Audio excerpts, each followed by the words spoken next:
Welcome back, folks, to game number 2 of our doubleheader here from Cowboy Field. Beautiful Cowboy Field. Great evening for baseball here from Breckenridge, Minnesota, as Breckenridge will be the away team on the scoreboard this time. Frazee will be the home team. Starting lineups: Cam Needle will lead us off playing center field. Gavin Snyder playing shortstop. Colin Roberts doing the pitching. Dallin Ernst first base. Joey Kenzemia second base. Jackson Riggs in left field. Alex Sanchez in right field. Paul Armitage doing the catching. Nate Porter will be DHing for third baseman Trey Vogelbacher as Cam Needle watches the first pitch go outside for ball 1.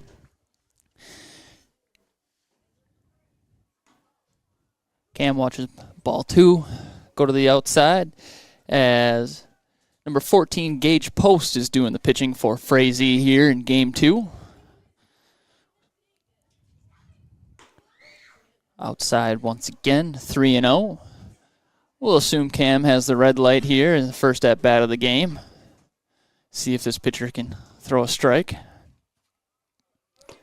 And he does. Right down the middle.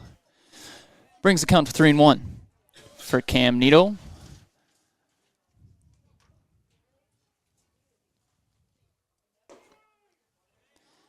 And he'll take again to run the count full. 3-2. He asks for a little time, getting comfortable in the box.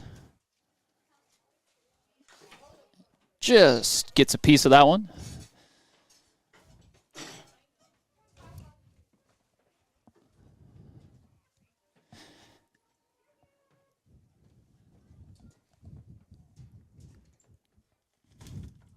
Pitch number 7 of the at-bat. Swing and a miss from Cam Needle. A big swing and a miss at that. He chased the high fastball for out number 1 of game 2.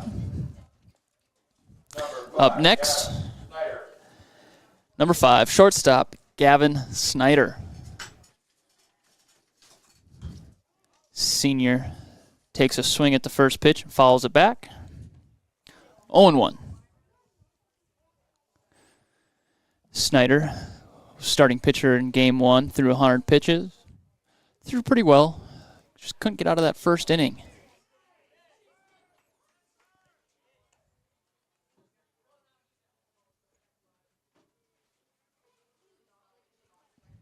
Gavin finds himself down in the count 0-2 early. Good eye there as he doesn't chase the teaser. I believe they have some treats for you.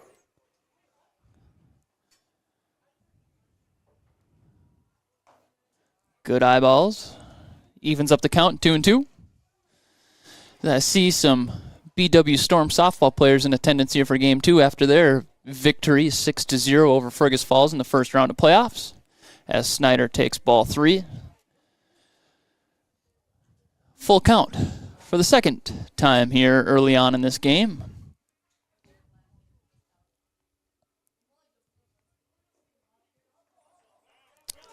And it takes a big kick as Gavin will round first base after his base on balls and makes a late decision to go to second.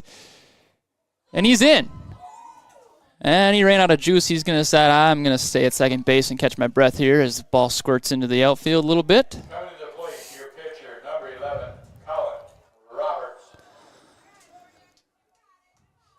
Colin Roberts, senior leader of this young Cowboy team, digs in for his first at-bat of game number 2 here. Had a productive game 1. Drove in 2-3 runs. As he swings at the first pitch, pops it way up. Long run for the left fielder, and it falls. Third base and left field converged. Third baseman lost it, twisting and turning. Left fielder couldn't get there. And you know what they say. It's a line drive in the book for Colin Roberts. Up next, here, first baseman number 17, Dallin Ernst. A little shake-up in the lineup here for the Cowboys as Dallin Ernst will be hitting out of the cleanup spot for the Cowboys.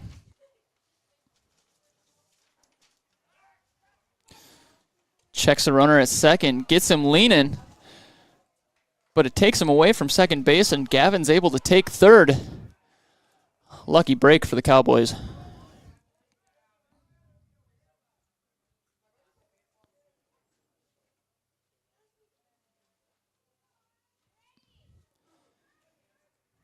Catcher fixes his gear. He gets ready for the next pitch.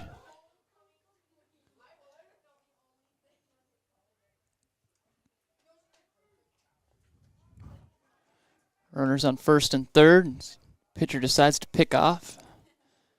Over to first base. Roberts back safely.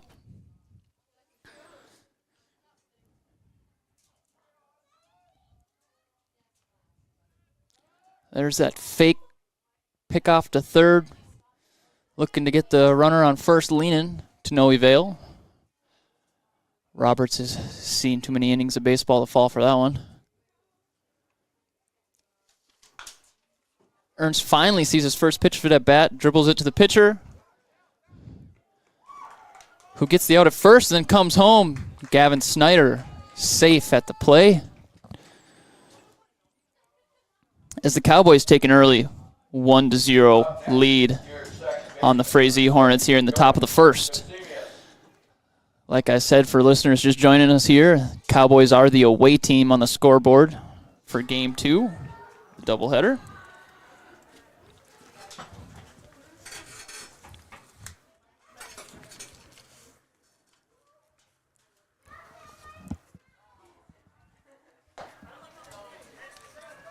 Joey Kenzemius takes ball one high from the Gage post pitch.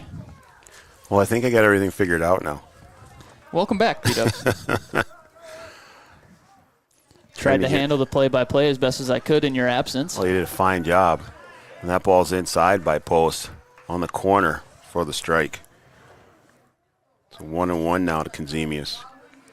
Trying to get everything done in the book. They don't give us a lot of time here in between games. So. No, it's a quick turnaround. It really is.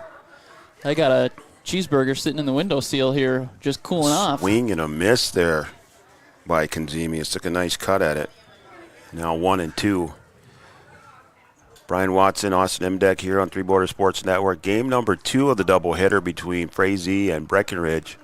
Heart of Lakes baseball, Minnesota High School baseball. That one back to short. A little bobble there on before the throw.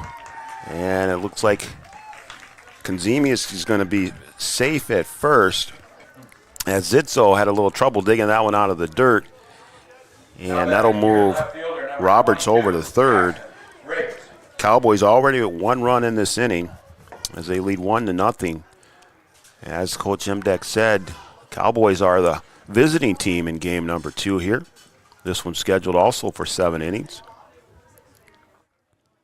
We might have to put on a jacket here before this one's over. Yeah, it's dropping off quickly, but still a beautiful night from Cowboy Field. Sun has gone down here as Post delivers the ball outside. You know, on that air from the shortstop there, it took a little late hop. Maybe that must have surprised the shortstop, but true Sunday hop, kind of right in the torso. Couldn't come up with it cleanly. Call that one a members bounce for Breckenridge. That's right. Jackson Riggs here at the plate. 2-0 the count. Riggs playing left field in this game. Came in the first game to catch.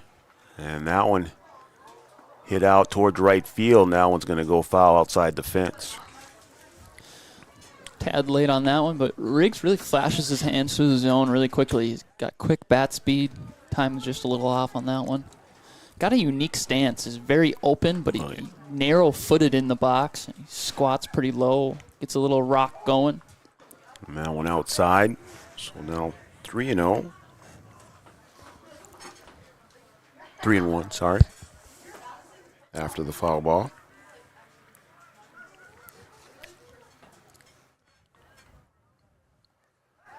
And they'll check the runner back at first. Kenzemius at first gets onto the tag.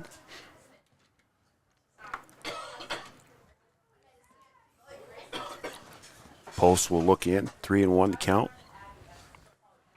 Riggs back just over the second baseman's head. That's going to fall, and that's going to bring in Colin Roberts from third base. And Riggs now getting on his way to second, and he's going to slide in there for the double. Good hustle there by Riggs as no one was covering second on the cutoff. So Riggs will go to second, and Roberts will score, and Kazemius will make his way to third. Nice piece of hitting from the youngster, Jackson Riggs. So Cowboys have the bats going here in the first inning, scoring 2 runs here, and still with more out there. 2 outs, top of the first. Breckenridge the home team in the second game. Pitch is outside. Runners on. Kazemius at third. Riggs at second. Breckenridge dropped the first game 10-8. Gave up a bunch of runs in the first inning and then settled down after that. So we'll see if they can continue that good play here in game number 2. That ball popped up to right foul territory by Sanchez, and that one just goes over the fence. So Sanchez able to stay alive there. That one just out of play. Potentially playable yet for the first baseman, but it looked like he took his eye off the ball to find the fence, and that was all she wrote. That's a tough play. Yeah, Jaroszewski over there at first base had a line on it and just lost it. Could have reached out at the fence there and made that play, and just took his eye off of it. I was going to let you say his last name. It's a mouthful. I'm trying. Art's keeping me in line with the names. I'm doing my best, so I hope I'm close. So that ball is high. Sanchez back in the lineup after being out with injury, and took a big cut at that one and misses, and that'll be the third out of the inning. But then after the Cowboys get 2, they also strand 2. So after a half inning, the Cowboys lead 2-0 on the Farmers Union Insurance scoreboard. And we'll be back on Three Borders Sports Network right after this. Your first car. It might not have been perfect, but that didn't matter. You loved it because you worked hard for it. You took care of it, and it took care of you, your friends, and maybe that someone special. And through it all, we were there working with you, for you, to make sure it was a smooth ride. Then and down the road. Farmers Union Insurance. More choices, great rates, local agents. Thrivent and Will Ulick provides clarity for where you are today, confidence for where you go tomorrow. Thrivent combines financial expertise with purpose-based planning to help you with where you are today and where you want to be tomorrow. At Thrivent, Will Ulick can help you address a variety of complex subjects to meet your unique wealth management needs, from retirement planning to investment management and estate planning. Thrivent, what are you invested in? Thrive with purpose. Thrivent and Will Ulick supports all area sports teams and wishes them the best of luck.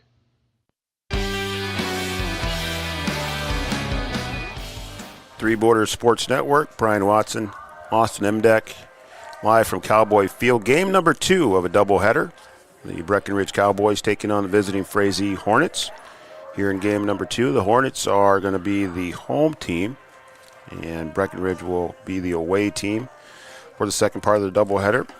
And after taking the first game, the Hornets will try and answer here now in the second inning after Breckenridge has jumped out to a 2-0 lead here in game number 2. And, there you go. Sorry, Art. Stole Art's lineup. So Breckenridge jumped out to a 2-0 lead here in game number 2. So if they can continue their good play after that first inning in game number 1. So on the mound here in game number 2 is Colin Roberts. And leading off for the Hornets is Zach Longforce. And that one, a ball inside in the dirt there on the first pitch.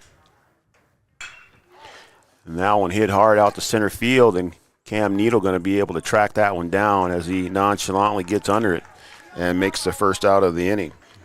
And that'll be a big F8 out to Cam Needle.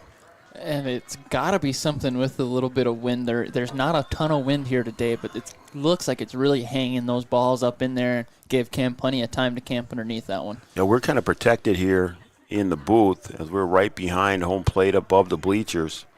And kind of hard to tell if it's blowing out there, but I know it was blowing a little bit in game number 1.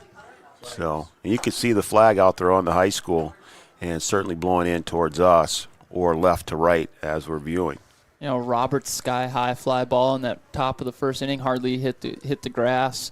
Saw a couple in game 1. Really, the only ball we've seen driven was Ernst's big shot down the right field line that was slicing away from the right fielder. That one got within 10, 15 feet of the fence, but I think the wind kind of kept pushing that one.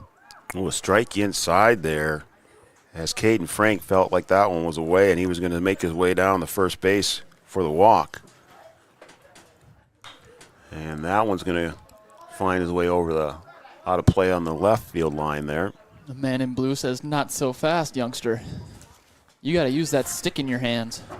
Roy King behind the plate in game number 2. Rick Martinson on the bases.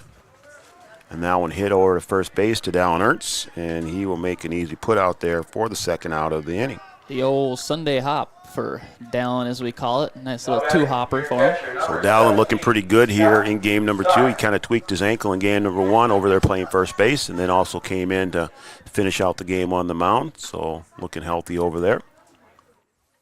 And now Scott Syme, the catcher in game number 2 for the Hornets, up to bat. And Roberts delivers high and inside for ball number 1. Syme struggled at the plate in game 1. 3 strikeouts, a walk, but just couldn't find any contact. See if he can figure that out in game number 2 here.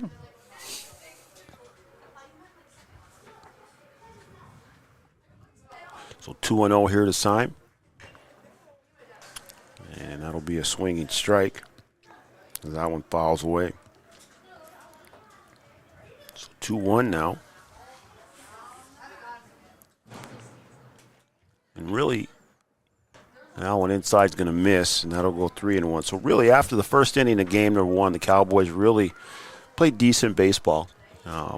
Inning number 1 hurt them, so we'll see if they can continue that good baseball that they had for 6 innings.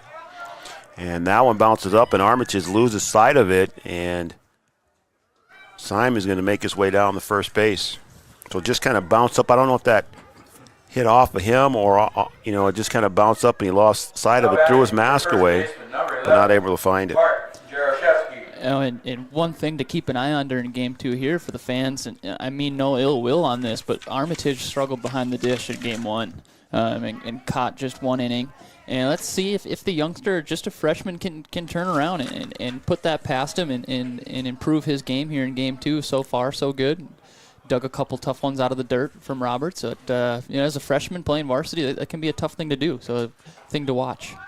So courtesy runner at first base, that's Max Rue, who came in for Syme, who's catching. So Rue makes his way over to second on the stolen base, and this is Jaroszewski at the plate. And he fouls that one back. And once again, we got to say, good thing you moved your car, B-Dub, because that might have done it. That would have went through the sunroof there. Oh, that'd be a bad one. That'd be a bad one to lose. And that one inside, and that one gets away from Armitage. And Rue is going to make his way over to third base.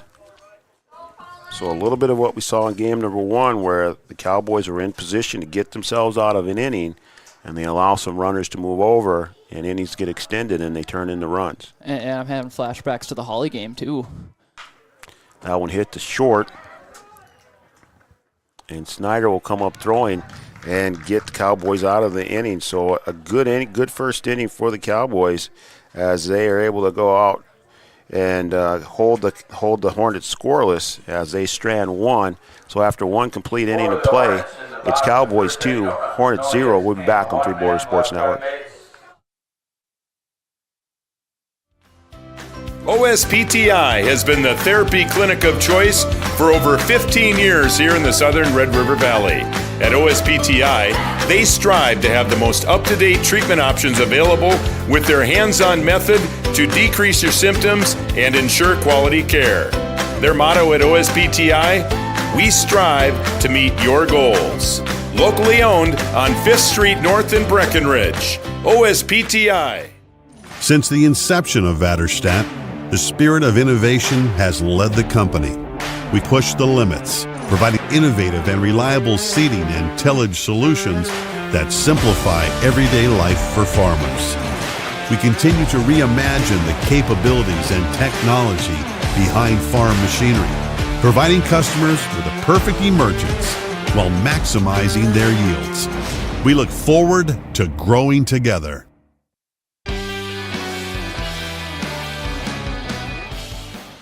Welcome back to Three Borders Sports Network. Game number 2 between Frazee and Breckenridge. Heart of Lakes baseball. Minnesota High School baseball. Brian Watson, Austin Emdeck, Art Grockow, our PA announcer here, up here in the booth, high above Cowboy Field. And Cowboys get 2 runs in the first inning. They hold Frazee scoreless in that first inning, and they continue their good baseball here as we go to the top of the second. And Breckenridge, the away team on the scoreboard here in game number 2, and the catcher, Paul Armitage, at the plate.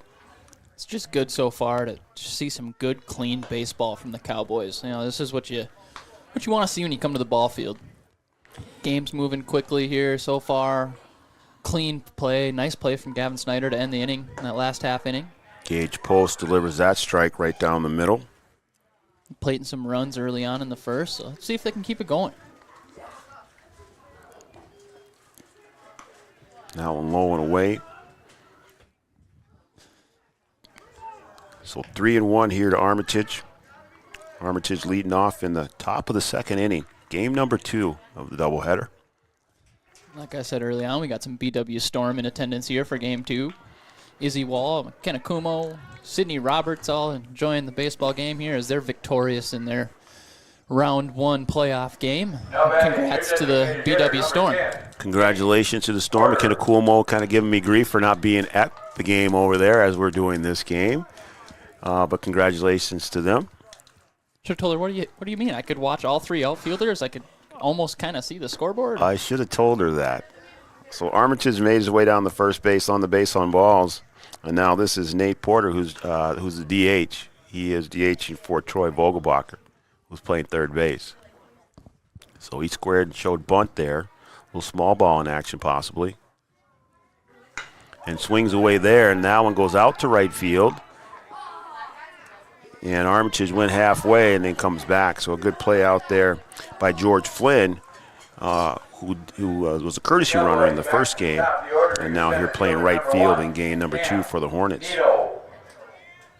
So that'll take us back to the top of the order for the Cowboys, and Cam Nito will come to the plate here in inning number 2. He struck out in the first inning.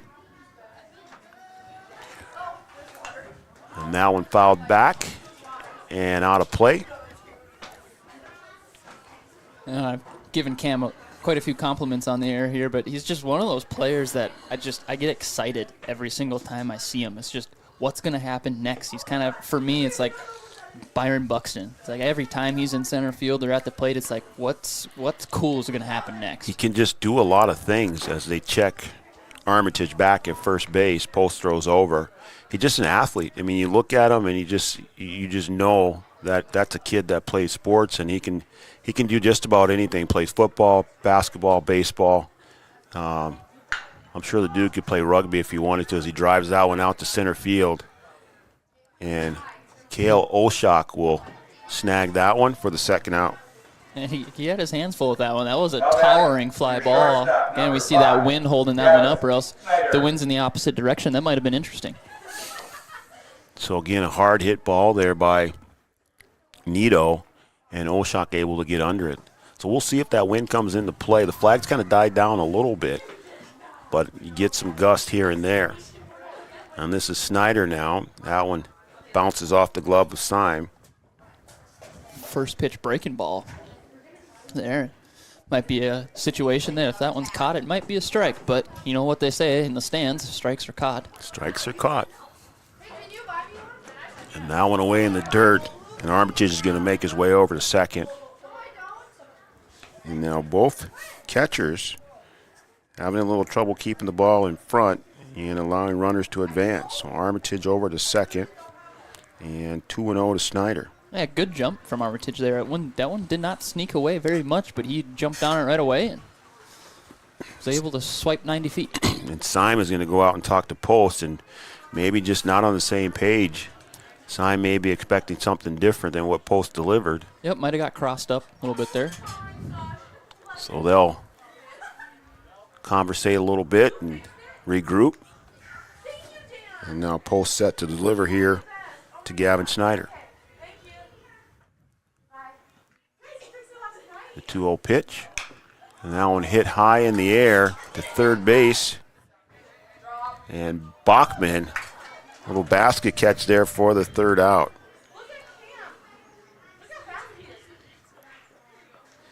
So in the top of the second inning, the Hornets hold the Cowboys scoreless, and they strand one as we move to the bottom half of the second inning. On the Farmers Union Insurance scoreboard, the Cowboys lead the Hornets 2-0. We'll be back on Three Borders Sports Network.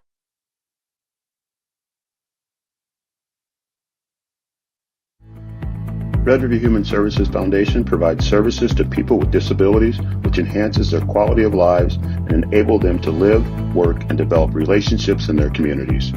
Red River Human Services Foundation has multiple direct support professional positions available in their Wahpeton, Fargo, and West Fargo locations. Job opportunities include flexible scheduling, competitive wages, on-site paid training, and life experience. Voted #1 place to work for the past 5 years, join their team and apply online at www.rrhsf.org.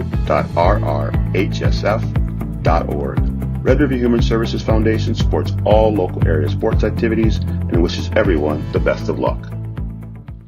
The Wahpeton Daily News wishes all area sports teams the best of luck this year. The Wahpeton Daily News thanks you for supporting local journalism, including the Daily News and the News Monitor.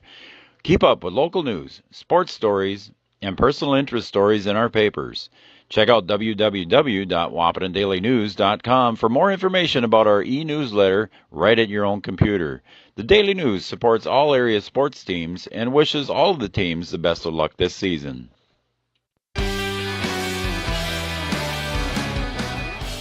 Welcome back to Three Borders Sports Network. Brian Watson, Austin Emdek.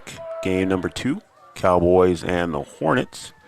And this will be Cale Oshak leading off the bottom of the second inning for Frazee. Colin Roberts on the mound still for the Cowboys. And that one low and away. 1-0 to Oshak.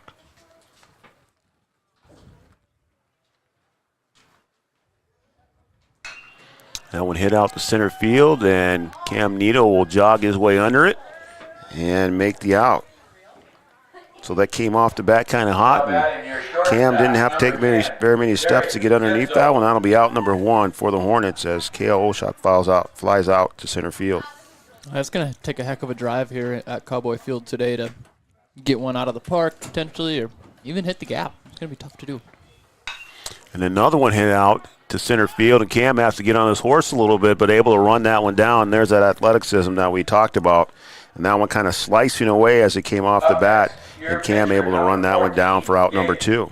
And that was Derek Zitzo, the shortstop, who flew out to center field as well. Yeah, he covered some serious ground in a short amount of time. That one. He has the wheels, that is for sure. And this will bring up the pitcher now, as that one's low into the dirt to Gage Post from Colin Roberts. So 1-0 to Post.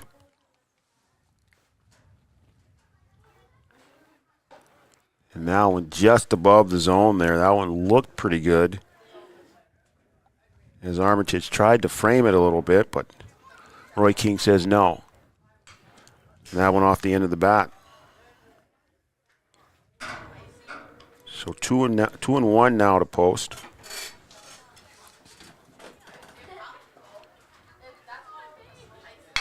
That one hit hard. That's going to be out to right field into the gap, and that's going to get over Sanchez's head as he's not able to run that one down all the way back to the fence. And Post on his horse trying to make it over to third and just makes it under the throw. And that's going to be a triple for Gage Post, the pitcher. Up next, your third baseman. And I guess I jinxed that one. I just said it's going to be tough to do, and there he is. But I was watching Sanchez is playing on the line in right field. Yeah. There's a lot of grass out there in the gaps. Yeah. Must be it was a left-handed hitter, but it must be in the scouting report for the Cowboys. Pulls the ball heavy. Yeah, and who's to say, if Sanchez is 100% healthy, if he's able to run that thing down. He's got some wheels, too. That one's going to be hit out to center field to Cam Neto, and that's Bachman. And Neto's able to grab that one for the third out. So Cam Neto busy getting all 3 outs in the bottom of the second inning. And the Hornets strand one after a nice triple there by Gage Post, but it all goes for naught as the Cowboys are able to get out of the inning. So after 2 complete innings of play, the score remains 2-0 in favor of the Breckenridge Cowboys on the Farmers Union Insurance scoreboard, brought to you by Kyle DeVries. We'll be back right after this.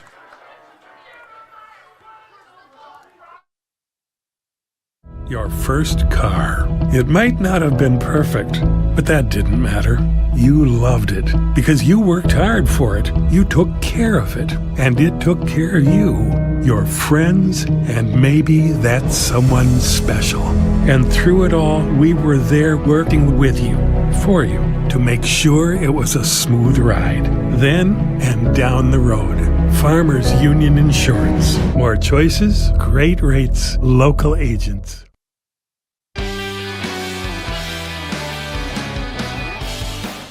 And we're back at Cowboy Field. I want to take a minute here to thank our sponsors. Typically in game number 2, we don't have a lot of time to get things going, trying to get the book going, and the umpires are trying to get the game going, trying to get everything written in the book and lineups in. And didn't get a chance to go to our pregame show. Our pregame show is brought to you by Vaderstad.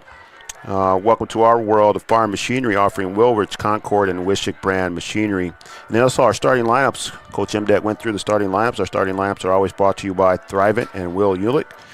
Thrivent, what are you invested in? Thrive with purpose. Also our scoreboard sponsors for both games. Farmers Union Insurance, brought to you by Kyle DeVries. Our mound visits are brought to you by Carlson Family Insurance. Our call to the pin, brought to you by OSPTI. And our post-game show will be brought to you by Mindak Farmers Cooperative. We want to thank all of our sponsors for sponsoring today's broadcast. So, Coach, see if the Cowboys can get things going here in inning number 3. After getting 2 in the first. And Colin Roberts lines that one down just foul. Just by a little bit. That one had to be close, and there was some zip on that ball. That one hit hard, just not able to stay fair. Colin had mentioned in game 1, he really is a pull hitter. He's looking to turn and burn on most every pitch. That one in the dirt and got Colin swinging. Colin hit a shot to left field and scored in the first inning.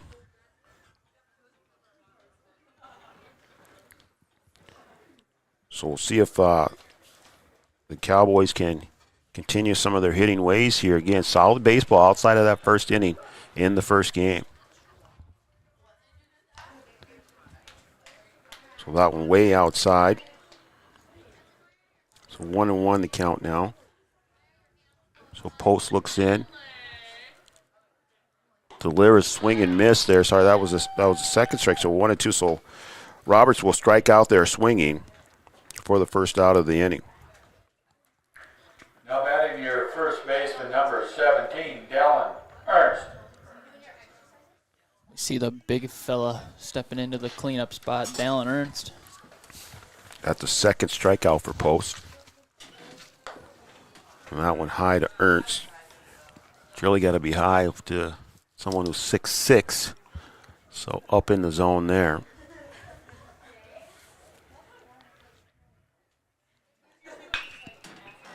That one hit down third base, and that one's going to find itself being foul all the way out to left field, and Ernst will turn and look and think about going, but then turn around and go back. So a good base hit there by Dallin Ernst out to left field.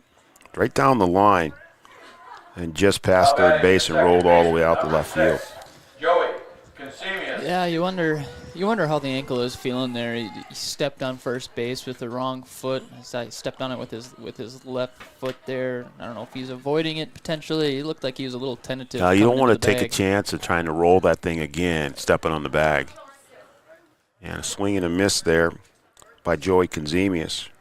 Consemius playing second base here.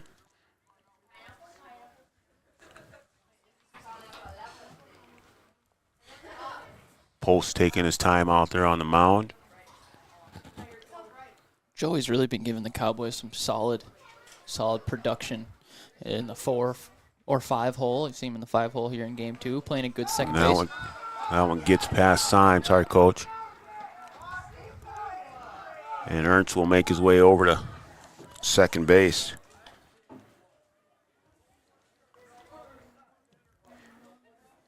So the Cowboys had one of those in the first inning and was able to turn that into runs. Zemius has driven in a handful of runs this season. Let's see if he can take advantage of this one. And Syme able to stay in front of that one. Zemius reached in the first inning on a little error that kind of got stuck in the dirt by Zitzo, the shortstop. Chad Affield placed that bad bounce right there in front of the shortstop for that one, I believe. But Zemius been productive today in both games, and that one hit hard up in the air, going foul, and that one is going to work his way out of play into the pine trees. The third baseman took a little spill. I don't know if we caught that on camera, but I think he was running full steam into that fence. Yeah, he was going full bore there. That's just out of our camera shot. But trying to hustle after it and not able to pull up in time.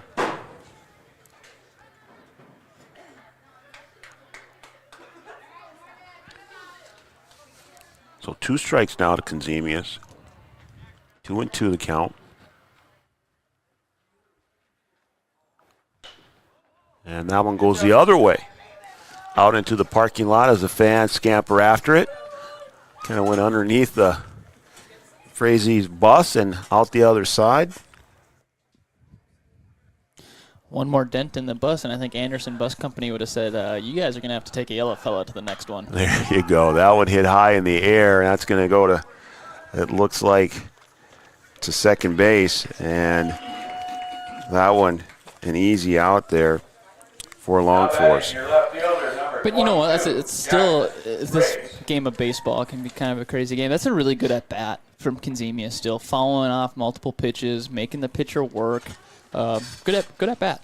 You obviously don't get the result you'd like getting on base, but solid at bat. But you're getting that pitcher into his pitch count, making him work like you said, and who knows what kind of effect that's going to have later on in the game. That one hit out to shallow right field over the second baseman's head, and that's going to score Dallin Ernst. So a nice hit there by Jackson Riggs, and Riggs just doing a nice job at the plate today. Yeah, that's his spot, that right center field. And I'm not going to bring up Ernst's ankle anymore because he was flying around the bases there. The big fellow was chugging. Fielder number 13, Alex Sanchez. Gets me excited to see him pulling off the offensive line this next fall and laying the wood on some folks. Heck of a football player Dallin Ernst is. So they'll check Riggs back at first base there as Post throws over the Jaroszewski. And now Alex Sanchez at the plate. Struck out his first at bat here in the second game. And now an inside and catches the corner. And not the one that Alex liked, and he'll take another look here from Gage Post. That one low in the zone, but Alex able to work that one out to right field. And a nice base hit for Alex Sanchez, and Jackson Riggs will move over to second base. So the bat's working here in the top of the third inning for the Cowboys. Up next, your catcher, number 16, Paul Armitage. And that'll bring up the catcher, Paul Armitage, and let's see if the Cowboys can keep things going here in the top of the third. Again, they've played good baseball outside of the first inning of the first game and trying to continue that good play here. Got good pitching in game number 2 here from Colin Roberts, and now the bats are starting to work. And Post delivers outside, and Armitage will take ball 1. Sanchez at first base, Riggs at second. Cowboys lead 3-0 in the top of the third. Above average speed on the bases for Riggs and Sanchez at second and first respectively. Sanchez with those long legs able to gobble up a little bit of ground. That one low and outside to Armitage.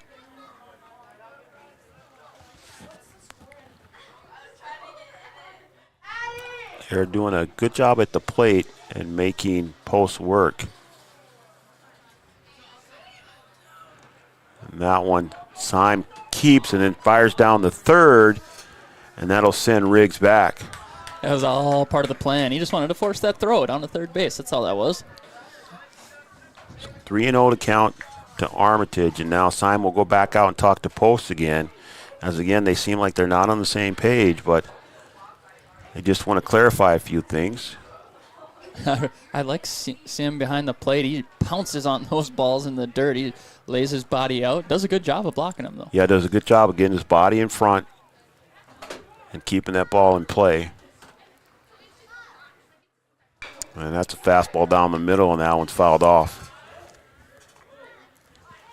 So 3-1 now to Armitage.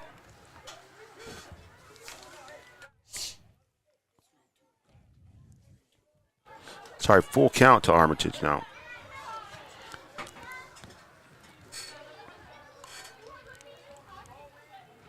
Not as easy when the scoreboard's not out there.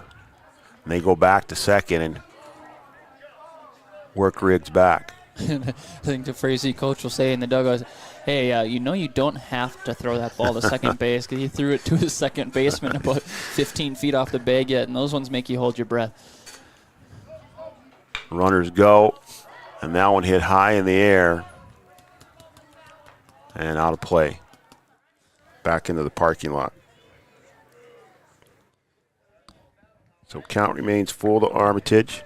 A long at bat here for Paul Armitage. Sanchez at first, Riggs at second. Good lead for Riggs. Runners go again. And Armitage will make his way down to first base, and that'll load the bases for the Cowboys here in the top of the third inning. Fantastic at bat from Paul. That looked great at bat, a nice long at bat, making the pitcher work. 8-9 pitches.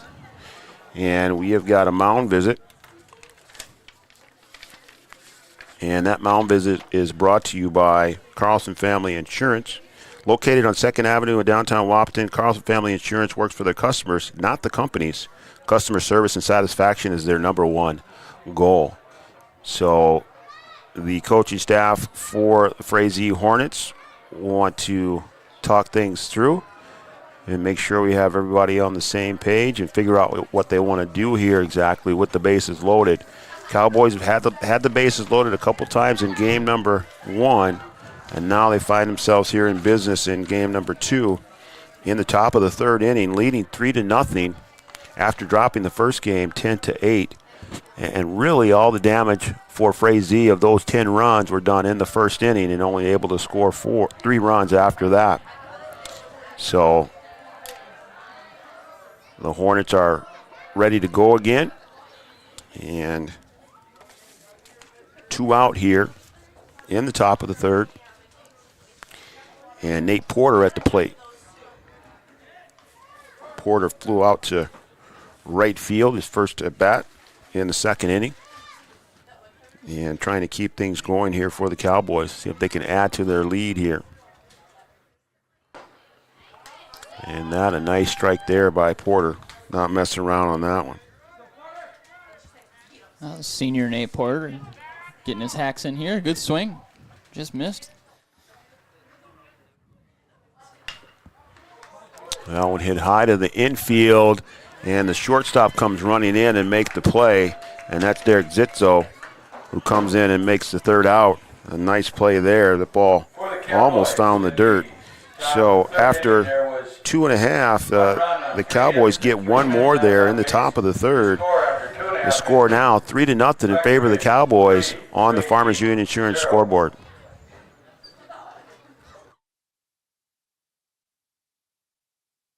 Did you know that we serve nearly 1,500 square miles across North Dakota and Minnesota? Or that we've been around for over 60 years? How about that we've got 3,000 miles of fiber optics powering one of the best networks in the region? The best part? We're a cooperative. That means we're continually reinvesting in our communities to make them better than ever. We are Red River Communications. We've been recognized as a leader for helping our communities be great places to live and work. To find out how we're helping connect our communities, visit redrivercom.com/. Down here every town is a sports town, and why not? Sports were important to us growing up, and we want the same for our kids, to get involved, because that's how kids learn to lead. And why Farmers Union Insurance supports these programs. Farmers Union Insurance. They don't just protect our community, they invest in it.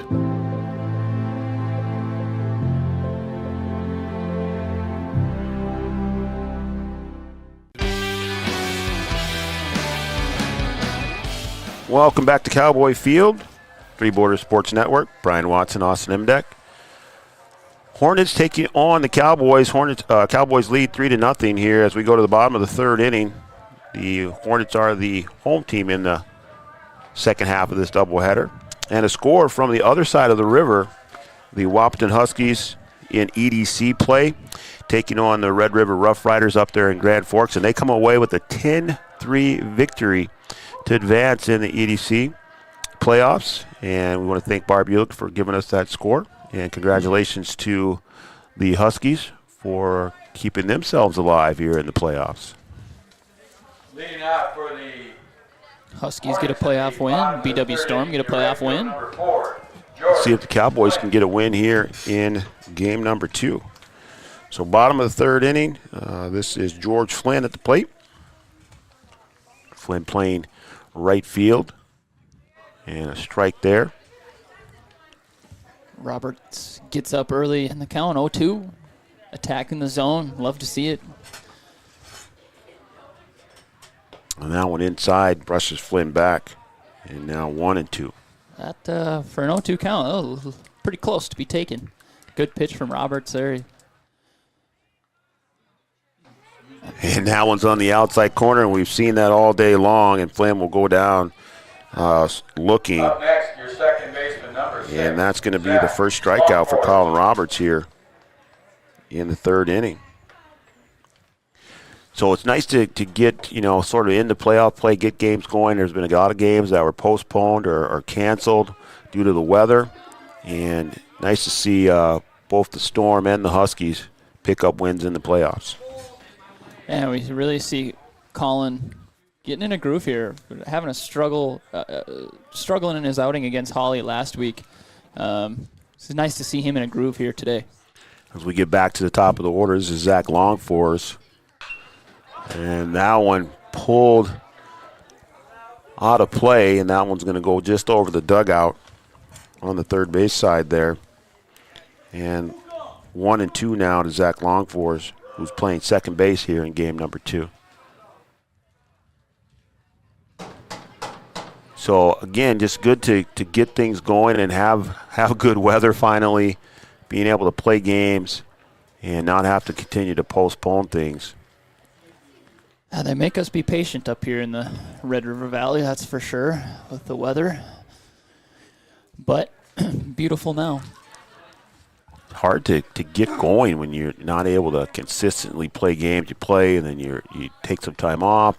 We had a lot of track meets that were canceled and postponed. So some of those guys, they need those meets in order to try and qualify. And you don't get them in, you just don't get those opportunities. And Longforce draws the walk there after being behind and come back, and he'll make his way down the first base.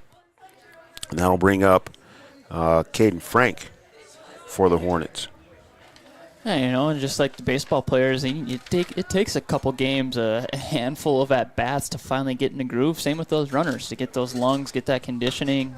Running early when it's cold can be tough, so nice to see everybody get in the groove now, and playoffs is what it's all about. Best time of the year. Playoffs. Talking playoffs. Playoffs. So this is Caden Frank, the left fielder here in game number 2. Fouled the first pitch off. Squared to bunt. And that's going to send Longforce over to second as that one gets past Armitage. What's the better soundbite? The playoff soundbite that we just referred to, or the Allen Iverson? We talking about practice? I mean, I don't know. I mean, after watching the full interview of Iverson, I got to be on his side on that one. So I'm going to say playoffs is a little better soundbite because I say that one all the time. You see a fall ball from Frank. 1-2 is the count. And I just watched that clip too here. For some reason, it came up on Facebook, and that one almost gets away from Armitage. The Iverson clip. So Longford's at second. 2-2 now to Caden Frank, the left fielder for the Hornets. And that one bounces away from Armitage, and he can't find it. And now they're trying to communicate where the ball is, and Longford is going to make his way home, all the way from second base on 2 pitches that got away. And there's the run that we sort of talked about. Yeah, that's just some tough luck. His teammates were trying to help him out. It really kicked away. It kicked all the way back over to the fence, close to the Cowboys' dugout. Tough break.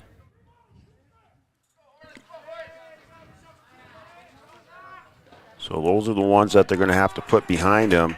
And now Frank will make his way down the first base on the base on ball. So 2 walks in a row and a couple pass balls, and they result in a run. And that's kind of been the sticking point for the Cowboys. Again, they only have 1 hit, and that 1 hit did not contribute to that run being scored at all. That's the tough thing for the Cowboys right now. And that one hit hard right back up the middle, and Needle stumbles as he comes in and goes right underneath his glove, and that ball's going to go all the way back to the wall in straightaway center field, and that's going to bring in Frank easily. And Scott Syme will stand up on third base. As we just talked about the Cowboys playing good, clean baseball after that first inning, now a couple of miscues, and that has resulted in 2 runs here in the bottom of the third inning. Yeah, if I can try to be mind reader here again, it looked like Cam wanted to field that quickly and zip it into second. Come up throwing, yeah. And yeah, it's just live to see another day. So now let's see if the Cowboys can regroup here mentally and put those 2 runs behind them with only 1 out here in the bottom of the third and a runner on third base. Just another example of letting these errors compound on each other. Pass, a walk, pass ball, walk, and then a base knock, and it's just this game of baseball does that. Jaroszewski at the plate here now. So 2-1 here to Jaroszewski.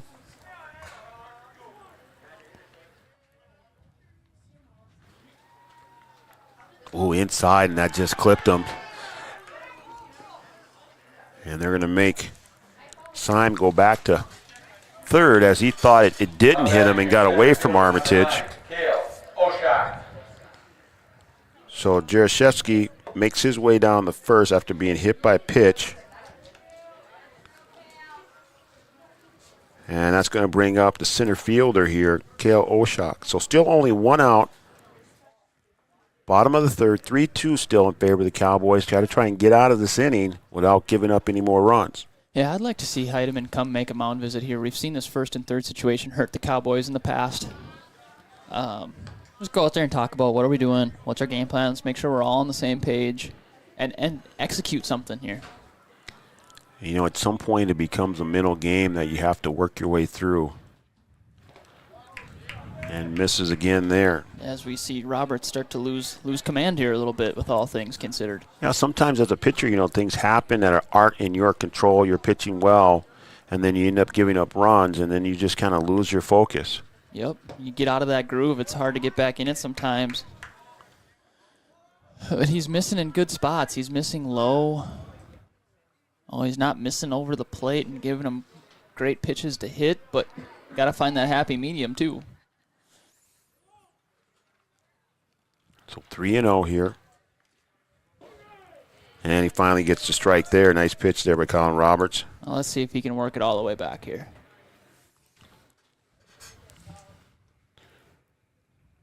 So Oshak at the plate, Jaroszewski at first, and that one in the dirt. And Oshak, now that's another base on balls. Number 10, Gary Zitzo. Here comes Coach Heidemann for the Heidemann will visit. come out for the mound visit as the bases are loaded here in game number 2 for the Hornets. And this mound visit brought to you by Carlson Family Insurance. Located on 2nd Avenue in downtown Wapaton, Carlson Family Insurance works for their customers, not the companies. Customer service and satisfaction is their number one goal. So, Coach, you called it. You thought it was time for Coach Heidemann to go out and take a mound visit, and you got it. So what's he saying out there?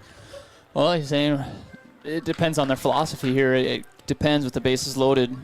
Something soft, you're probably trying to get that run at home because you're not going to be able to have time to turn a double play. Something hard, hit up the middle or hit hard at somebody, you're going to look to turn 2.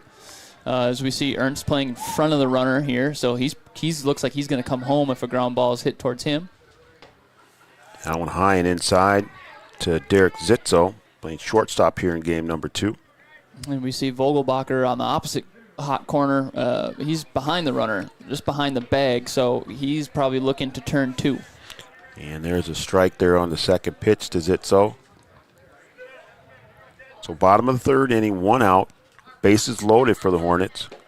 And another strike there by Colin Roberts. Another nice pitch. 2 pitches in a row here as he gets ahead of Zitzo.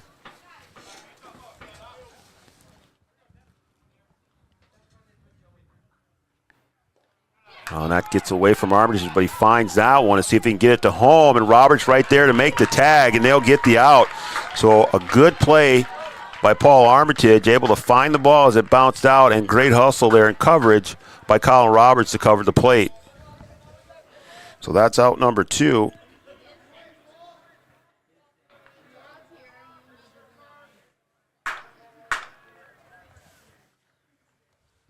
But for any other youngsters at home, good heads-up play from the other base runners. The runners do from advance. Frazee, they do advance and take advantage of that. They don't get. A lot of times you'll see players get caught watching the action there. So Jaroszewski moves over to 3rd, and Oshak to 2nd. Now the umpires are going to have a chit-chat about something. I'm not sure what this could be. So Roy King and Rick Martinson will chat here, make sure they're on the same page as they figure out what they need to, and they'll go back to their positions and say play on. Confirming the count, I would guess. So we've got 2-2 for the count here in the booth. And they do too. So Roberts delivers.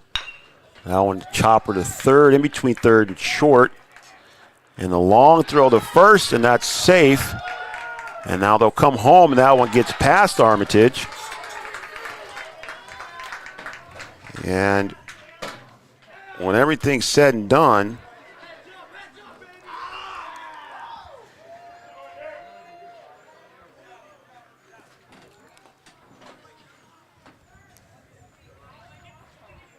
Zitzo's going to end up at 2nd, and the Hornets will get 2 more runs there. Unfortunate break for the Cowboys once again. And now one hit out to center field. Nito trying to track it down, and he does. He's able to get underneath it. And Nito will get the 3rd out of the inning as Post flies out to center field. For the Hornets, in the bottom of the 3rd inning, there were 4 runs and 1 hit. So after 3 innings of play, the Hornets get 4 runs there in the bottom of the 3rd, and they also strand one. And they take the lead on the Farmers Union Insurance scoreboard as the Hornets lead 4-3 over the Cowboys. We'll be back on Three Borders Sports Network. Since the inception of Vaderstadt, the spirit of innovation has led the company. We push the limits, providing innovative and reliable seating and tillage solutions that simplify everyday life for farmers. We continue to reimagine the capabilities and technology behind farm machinery, providing customers with a perfect emergence while maximizing their yields. We look forward to growing together. The Wapaton Daily News wishes all area sports teams the best of luck this year. The Wapaton Daily News thanks you for supporting local journalism, including the Daily News and the News Monitor. Keep up with local news, sports stories, and personal interest stories in our papers. Check out www.wahpetondailynews.com for more information about our e-newsletter right at your own computer. The Daily News supports all area sports teams and wishes all of the teams the best of luck this season.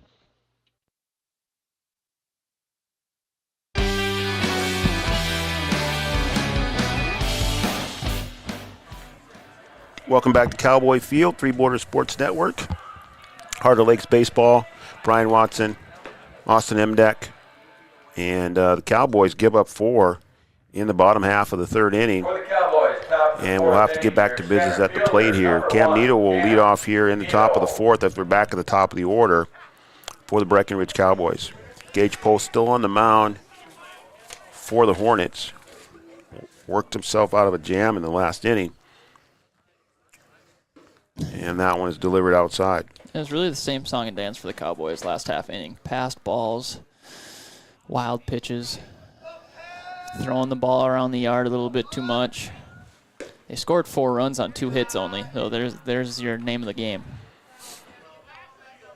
Yeah, I mean, they haven't given up a lot of hits, and they haven't had errors in the field, although Needle let one get by him there.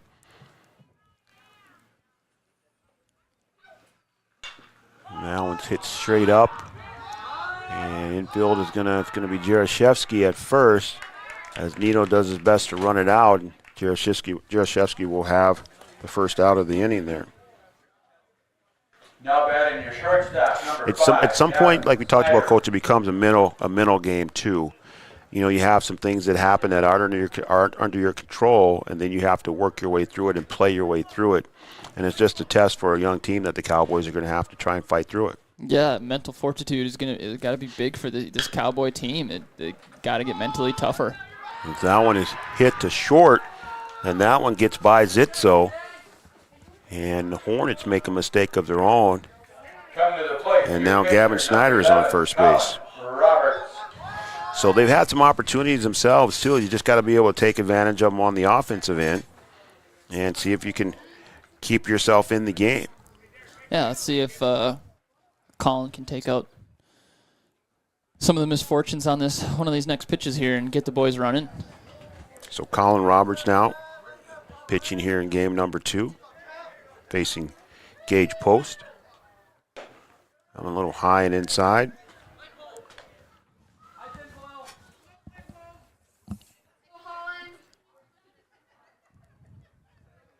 Gavin Snyder down at first base for the Cowboys.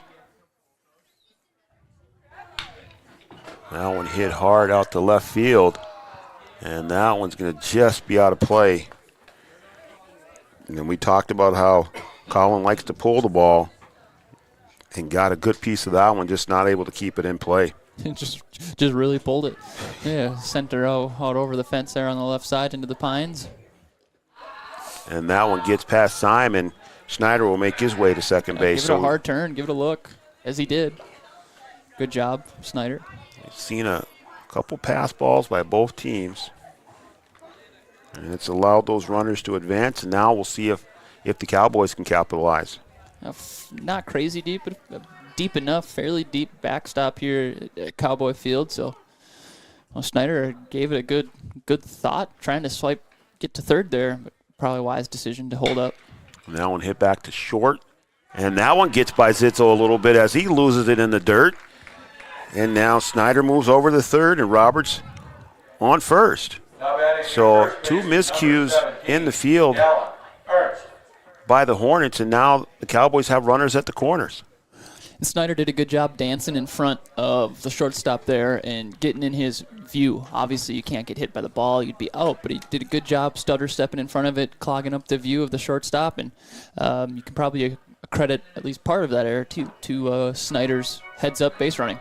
And you see that from time to time where a ball will be hit to short, and you got the runner that crosses in front of him, and you just lose sight of it and take your eye off it or whatever, and the runner's able to make it to first base safely. As the Hornets make another mound visit here to try and sort things out. And again, just to make sure everybody's on the same page, this mound visit is brought to you by Carlson Family Insurance, located on 2nd Avenue in downtown Wahpeton. Carlson Family Insurance works for their customers, not the companies. Customer service and satisfaction is their number one goal. So we'll see if the Hornets can work themselves out of this bit of an issue. Runners on the corners, and Dallin Ernst at the plate. And Big Dallin takes a good swing at that one. That one fouled back. I don't know if that one caught the umpire. It caught the glove or side of the mask or, something, then actually hit the pole and bounced right back to the umpire. Only if they'd all do that, speed these games up a little bit. Right. So runners on the corners. Get Snyder at third, Roberts at first, and Ernst at the plate. 1-1 the count here to Ernst. First and third situation. I'd like to see Coach Heidemann put something on here and put the pressure on the Frazee defense. Make them make a play. That one fouled back. Just one out here. Top of the fourth inning.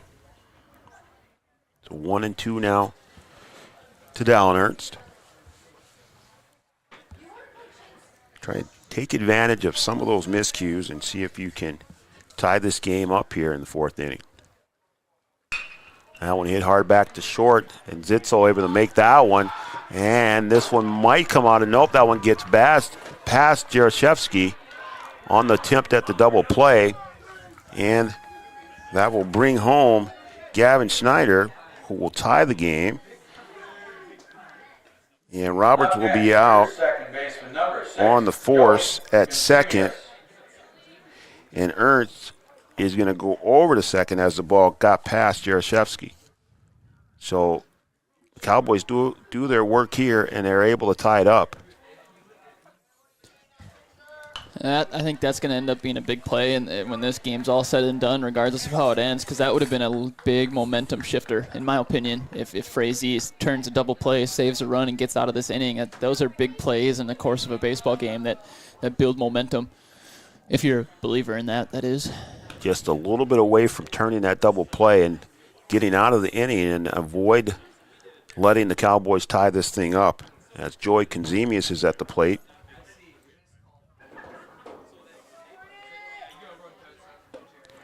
And a big healthy cut there, and nothing but air.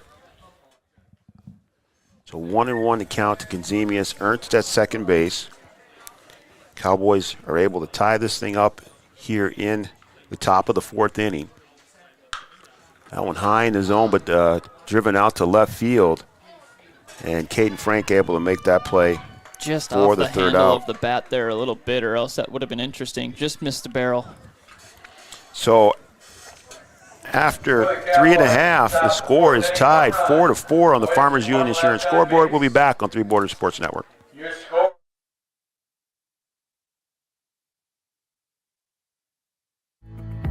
Red River Human Services Foundation provides services to people with disabilities, which enhances their quality of lives and enable them to live, work, and develop relationships in their communities.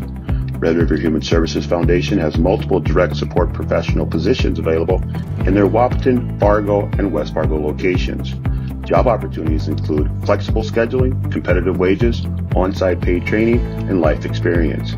Voted #1 place to work for the past 5 years, join their team and apply online at www.rrhsf.org.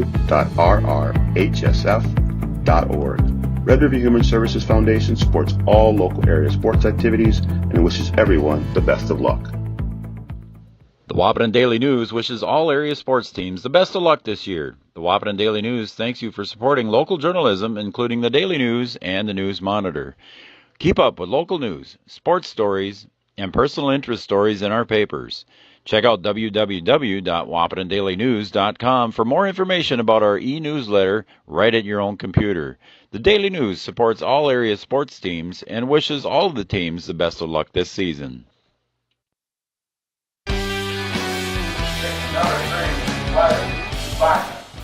Back here at Cowboy Field, Cowboys and the Hornets tied at 4-4 here as we go to the bottom of the fourth inning. And Wiley Bachman, third baseman up for the Hornets. Colin Roberts pitching for the Cowboys. Bachman takes that strike there.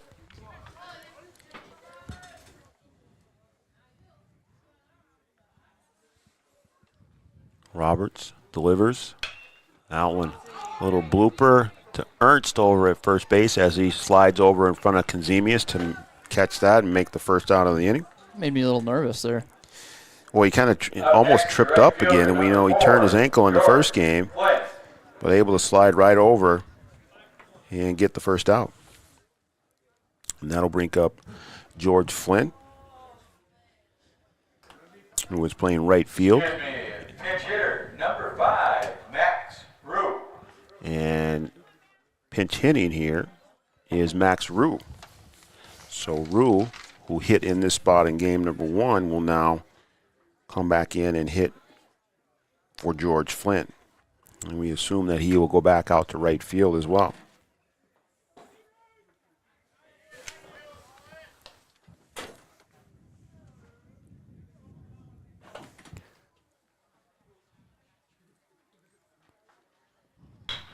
Now one hit to short. And Snyder will dig that one out of the dirt and not able to make the throw in time. That one hit deep into the hole there. And Snyder not able to make the throw in time. And Max Rue will reach first on an infield single. Baseman number 6, Zach Longford. And we'll go back to the top of the order for the Hornets and Zach Longforce. Longforce flew out to center field his first at bat, and then drew a walk and scored in the last inning. Longford's pitched a little bit in game number 1, and now the throw to second. And the throw was in time, but not able to hang on to it was Conzemius. And Rue will get the stolen base. In the act of the tag, his knee or something popped that ball out of Conzemius' glove. But the throw was definitely in time and on target. Good throw from Armitage. So again, those are those ones where the plays are close and just a little bit of a miscue. Now you have to try and stay in it mentally. The runner in scoring position. You count 3-1 now. Let's see if Colin can battle back here. He's done a good job of it today. And that's a walk there.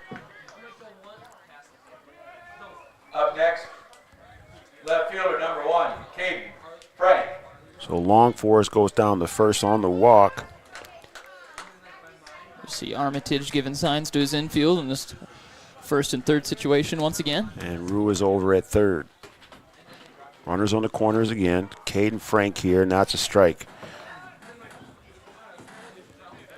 So Caden Frank, the left fielder for the Hornets. Colin Roberts still on the mound for the Cowboys. A swing, and that one fouled back past the catcher. Might have caught his mask there. Strike in the book, so 0-2 to Caden Frank.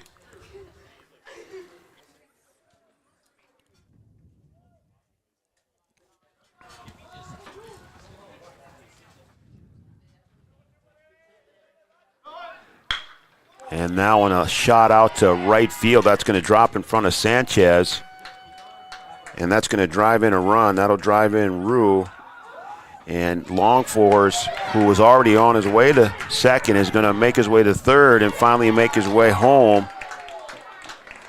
And after all that is said and done, Frank is going to be at third.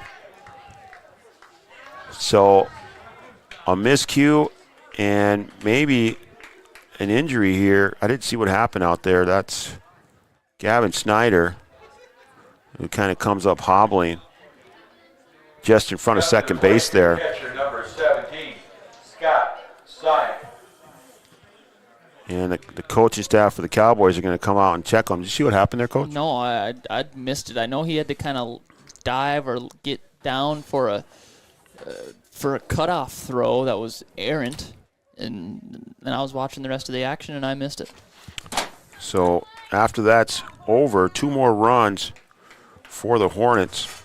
As I drop my book on the ground here.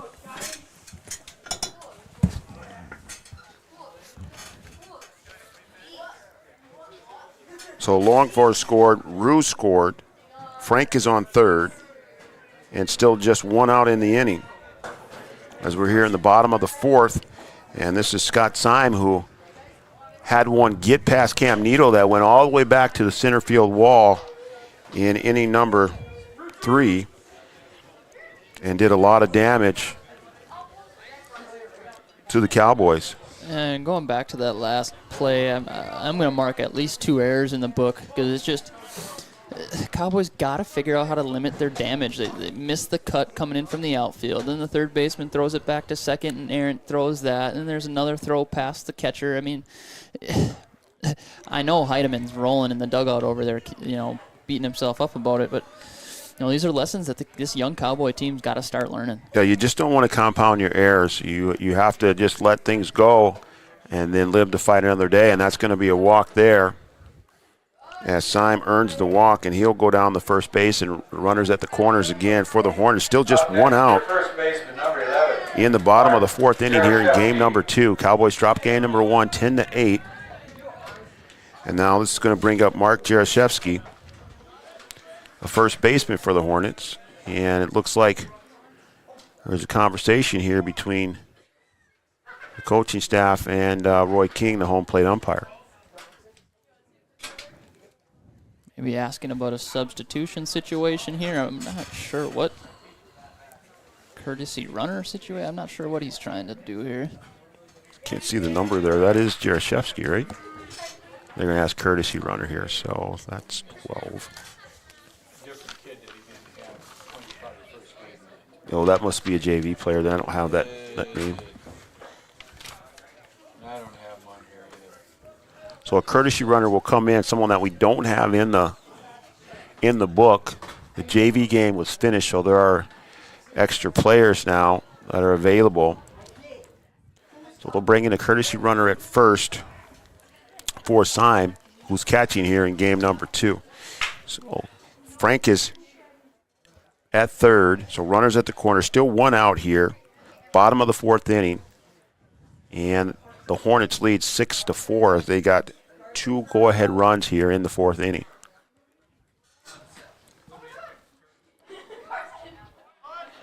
And that sends the runner, and he'll go to second base. As that one kind of squirted away from Armitage. I feel for Colin Roberts at this point. Just as a former pitcher, you've been pitching a real solid game, a couple errors, and now things are getting a little sloppy, and you got a time called, and it's just hard to stay in that groove. And now he's struggling to find the zone here as that's 6 straight balls. Yeah, you can see it as the ball comes back to him, and you just got to work your way through it. Sometimes you feel like you're out there by yourself. He looks into the dugout after that one. I don't know if it's fatigue or what may be the deal here, but so 3-0 now to Jarashevsky. First base is open, runners at second and third. And that one finds the strike zone. So Roberts trying to work his way back here to Jarashevsky. Bottom of the fourth inning, Frazee ahead 6-4. And that one's going to find the dirt. And Roberts throws his hands up and says, I'm not sure. So now the bases are loaded, and Heidemann's going to take a visit out to the mound, and we'll see what happens here. And this mound visit is brought to you by Carlson Family Insurance, located on 2nd Avenue in downtown Wahpeton. Carlson Family Insurance works for their customers, not the companies. Customer service and satisfaction is their number one goal. So we'll see if they make a pitching change here as well. And I think they are going to make a pitching change here, as it looks like Dallin Ernst is going to come to the mound.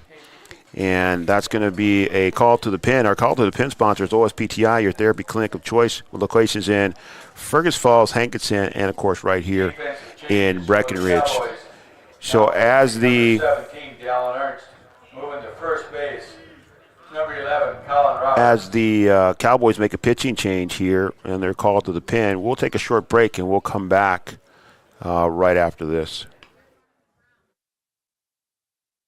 OSPTI has been the therapy clinic of choice for over 15 years here in the southern Red River Valley. At OSPTI, they strive to have the most up-to-date treatment options available with their hands-on method to decrease your symptoms and ensure quality care. Their motto at OSPTI, we strive to meet your goals. Locally owned on 5th Street North in Breckenridge. OSPTI. Insurance is an important safety net for your family, your home, and your business. Carlson Family Insurance Agency is your local auto owner's insurance provider. At Carlson Family Insurance, they work for their clients, not the companies. Customer service and satisfaction is their #1 goal. Give Carlson Family Insurance a call for all of your personal, farm, business, and crop insurance needs. 701-672-6002 or at cfiagency.com. Carlson Family Insurance, your auto owner's insurance agent.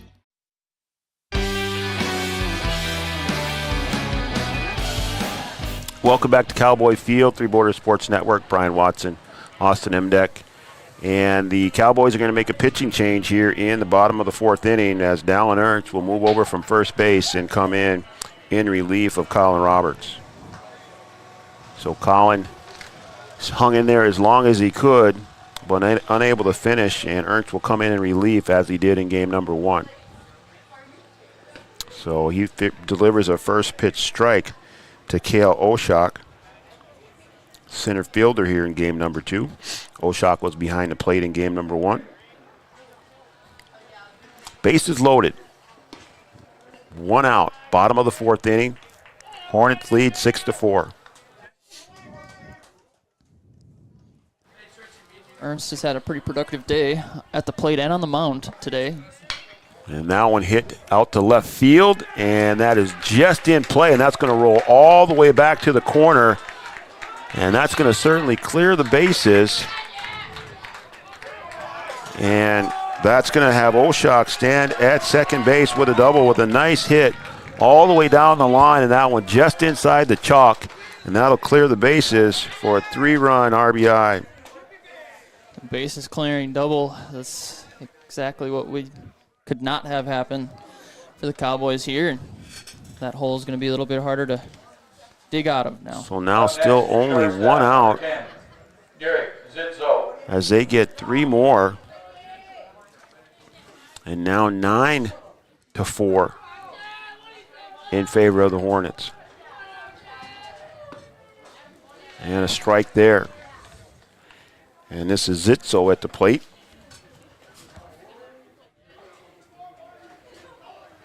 And Dallin came in throwing hard, came out with a strike, and Oshak able to send that one down the line and clear the bases.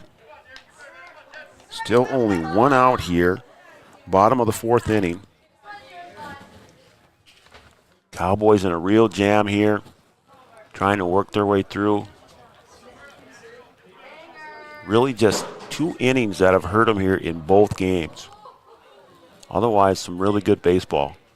And that one gets by Armitage as that one's just above the head of Zitzo, and that will move Oshak over to third.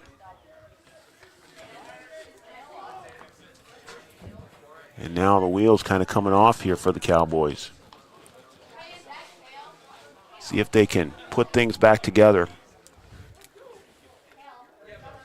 Going to be tough to rally the troops after this inning, but it's got to be done.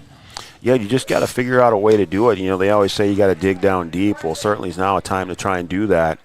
And sometimes it's difficult, but, you know, as an athlete, you just have to try and call on yourself and see if you have it inside and see if you can put it all together. And that one bounces away, and that one gets away from Armitage, and that's going to bring in Oshak. And the Hornets will score another one. And now they're in double digits on the scoreboard. Yeah, and unfortunately, you know, depending on how you look at it, I guess, they're single digits in the hit column. They have 10 runs scored on 5 hits. So that tells a big part of the story here in game 2. Cowboys gave up a 7-run inning in the first game, and trying to avoid doing the same thing here. They've already given up 6 runs, and Zitzo will go down to first base. And the Hornets are just 1 away from batting around. Up next, your pitcher, number 14, Gage Post. So Gage Post will now come up, the pitcher for the Hornets here, game number 2. Zitzo at first.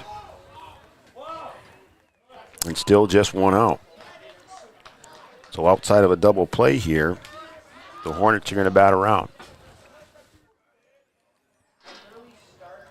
Ernst checks Zitzo back, keeping an eye on him. And he's going to throw over the first.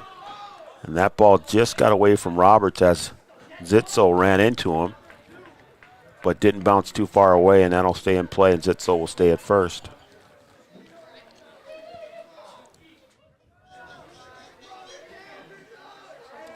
The lights are on now here at Cowboy Field. A little chill in the air.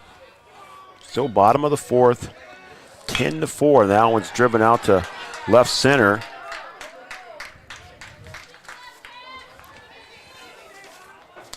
And Bussey will grab that one.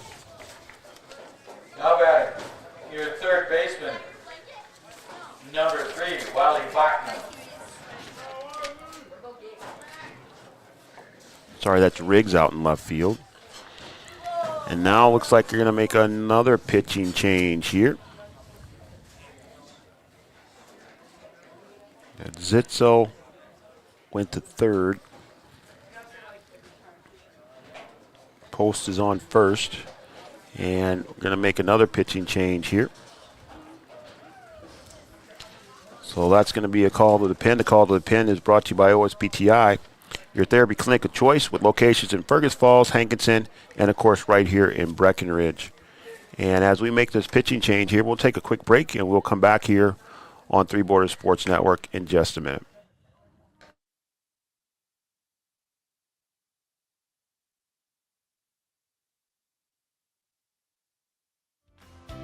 OSPTI has been the therapy clinic of choice for over 15 years here in the southern Red River Valley.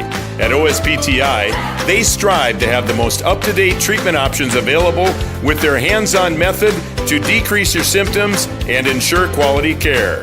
Their motto at OSPTI, we strive to meet your goals. Locally owned on 5th Street North in Breckenridge. OSPTI.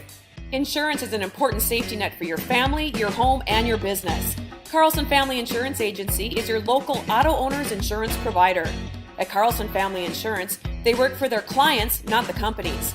Customer service and satisfaction is their #1 goal. Give Carlson Family Insurance a call for all of your personal, farm, business, and crop insurance needs. 701-672-6002 or at cfiagency.com.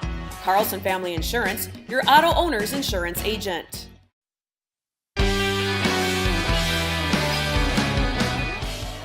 So we're back here at Cowboy Field after a pitching change. So Trey Vogelbacher will come in to pitch in relief. Dallin Ernst will move over to third base for the Cowboys. And the Hornets have batted around here as Wiley Bachman is up again for the Hornets. So after a fouled back strike, that second pitch is delivered a ball. So 1-1 now here to Bachman. Bachman playing third base here in game number 2. Runners at first and second for the Hornets. Post is at first and Zitzo is at second. Cowboys have given up 6 runs in this inning. Score now 10-4 in favor of the Hornets. Still just 1 out here, bottom of the 4th, as that one's just inside. So 3-1 now to Bachman. Vogelbacher. We hear the Frazee dugout getting into it here. Inside and gets away from Armitage. And that will load the bases now here. Your right fielder, number 5, Max Rue. And that's going to bring in the right fielder, Max Rue, who came in to replace George Flynn. So Rue now will bat for the second time in this inning now and back up the middle. And Snyder making the throw, and the play there again comes up hobbled, but able to make the out, but the run will score. So Zitzo will score. Post will go over to third. Now batting, your second baseman, And that'll be the second out of the inning as Rue is thrown out. Snyder came up hobbling again there, Coach. Yeah, he's grabbing at that ankle. Probably the same thing that's was bothering him from the play before. Oh, he'll have to tough it out. He's senior out on the field, shortstop, leader of the infield. So we'll see if the Cowboys can work themselves out of the inning here. Runners at second and third. 2 outs here, bottom of the fourth. Post on third. And Bachman on second.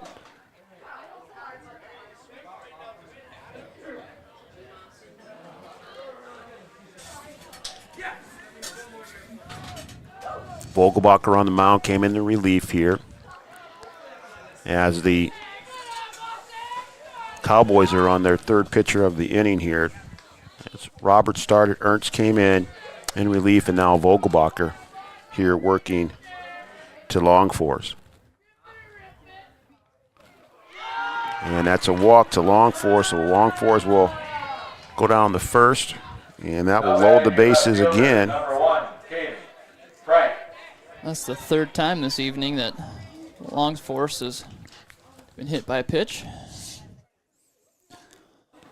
So that one catches Longforce. He'll go down the first. Bases loaded again here. Cowboys trying to get out of this fourth inning. So bottom of the fourth inning. Again, Frazee, the home team in the second game here. That one high in the zone. And this is Caden Frank.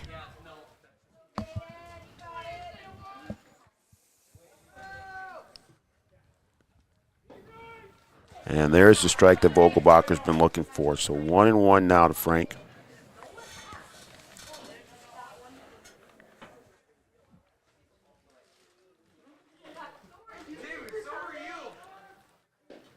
And that one on the inside corner, so 2 in a row from Vogelbacher. Starting to settle down a little bit. Bases loaded here. Bottom of the fourth inning. 11-4 in favor of the Hornets.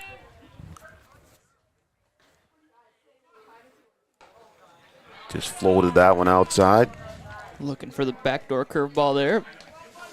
So 2-2. Post on third, Bachman on second, and Longforce on first. Don't want to walk in a run here. Let's see if Vogelbacher can find the zone and trust his defense to get an out. So Caden Frank at the plate.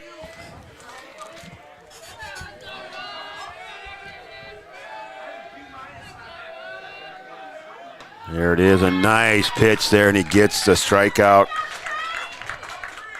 And Frank not happy with that one. But after all is said and done, the Cowboys give up 7 runs for the second time in an inning today, as the Cowboys are able to grow their lead 11-4 here after 4 innings of play. And we'll come back for the top of the 5th on Three Borders Sports Network in just a moment. Your first car. It might not have been perfect, but that didn't matter. You loved it because you worked hard for it. You took care of it, and it took care of you, your friends, and maybe that someone special. And through it all, we were there working with you, for you, to make sure it was a smooth ride. Then and down the road.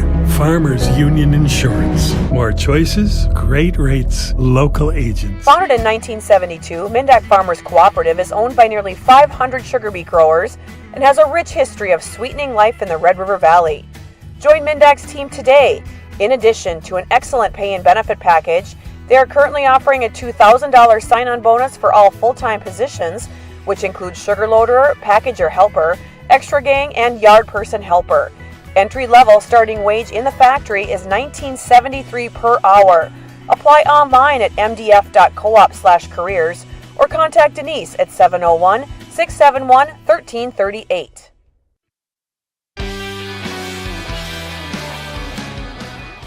Three Borders Sports Network, Brian Watson, Austin Emdeck back here at Cowboy Field. And Frazee Hornets have stretched out their lead here now after 4 innings, 11-4. And really, we talked about it earlier, just 2 bad innings for the Cowboys here today that have cost them just a bunch of runs, 14 runs in 2 innings alone. Yeah, and Leading now for Breckenridge. in the last 2 innings of this game, Left fielder number 22. taking about 45 minutes to an hour, just couldn't get themselves out of the field. And walks and errors and just kind of compiling on each other. Kind of been the common theme this season, unfortunately, for the Cowboys. Let's see if they can do anything on the sticks.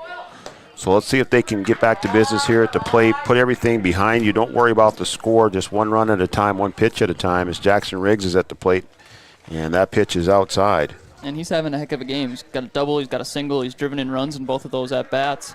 And another pitch that's outside from Gage Post.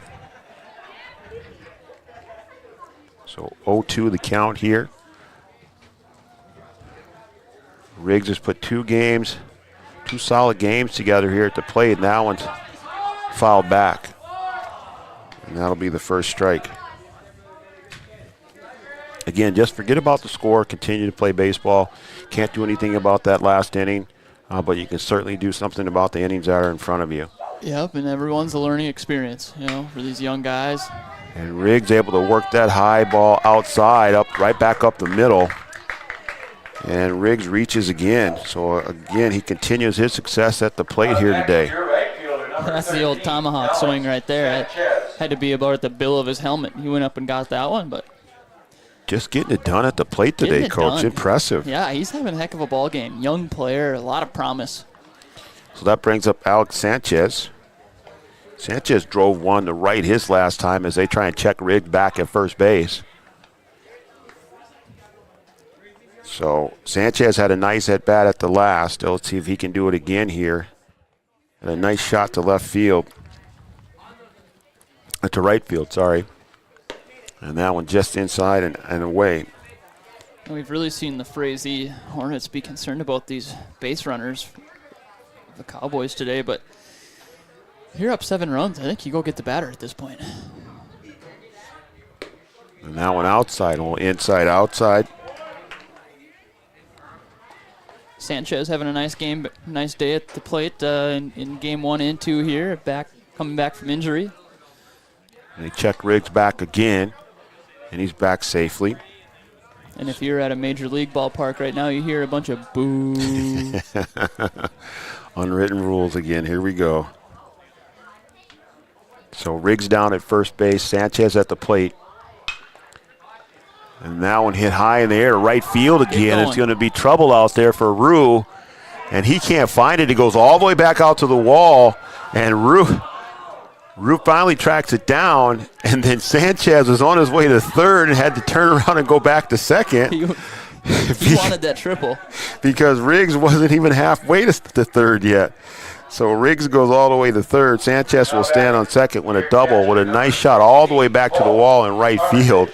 They tried to stretch that thing out, and Riggs had to turn around and said, "Who's coming behind me?" Yeah, and it'd be interesting to hear what he was thinking there, because I know Coach Jack Heidemann at first base was saying, get the wheels turning, he's burnt toast, get running. It was pretty clear that the right fielder didn't see the ball very well, and it was way over his head, but Riggs was making sure of it, and only on third base because of it. I think that's one where Riggs got caught watching the ball and was trying to find out where it was on his own instead of listening to the coach. Right.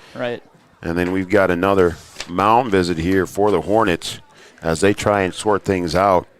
Well, this mound visit is brought to you by Carlson Family Insurance, located on 2nd Avenue in downtown Wapaton. Carlson Family Insurance works for their customers, not the companies. Customer service and satisfaction is their number one goal. Go check out Carlson Family Insurance right down there in downtown Wapaton. So we'll get back at it here, and we'll see if the Cowboys continue things going here in the top of the 5th inning. Probably need to change that too as well. Got a lot of stuff going on here, Coach. As long as we're trying our best. I'm used to just sitting over there and just watching the game and let Joe talk and listen to Art chime in every once in a while, have Chad call in, tell us what we're missing, you know. You got your hands full over there. Yeah, I'm learning over here. I'm slowly catching on. I'm getting a little bit of the soundboard here, but that computer looks pretty confusing at this point. You don't want to learn from me. Let me just say that. I got. Oh. So 2-1 here to Armitage.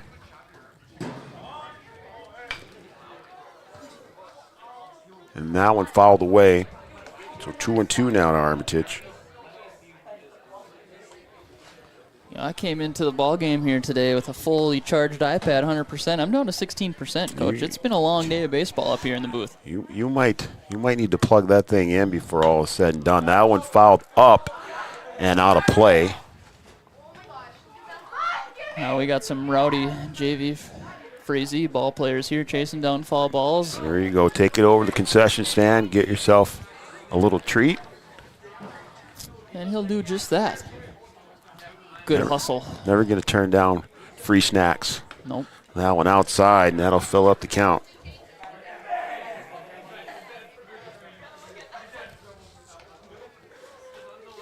So Chad says we're doing a good job, so that means we're on point here. I give all the credit to Austin. Hardly. And that one high, and for the strike, and Armitage will have to go sit down. So that's the first out of the inning. Number 10, Nate Porter. And that'll bring up Nate Porter, who is DHing in this game. Got Sanchez on second and Riggs on third. So runners at second and third for the Cowboys. You just got to love players like Nate Porter. He just loves the game of baseball. Just a student of the game, knows the game inside and out. Older brother played some collegiate baseball in Fergus Falls, and now he's doing some pitching at Concordia, Moorhead. Good collegiate career for Mitch, older brother Mitch. So Nate Porter, a baseball guy, is what we like to say. He is, yeah. So 1-1 here to Porter. 1-2 now.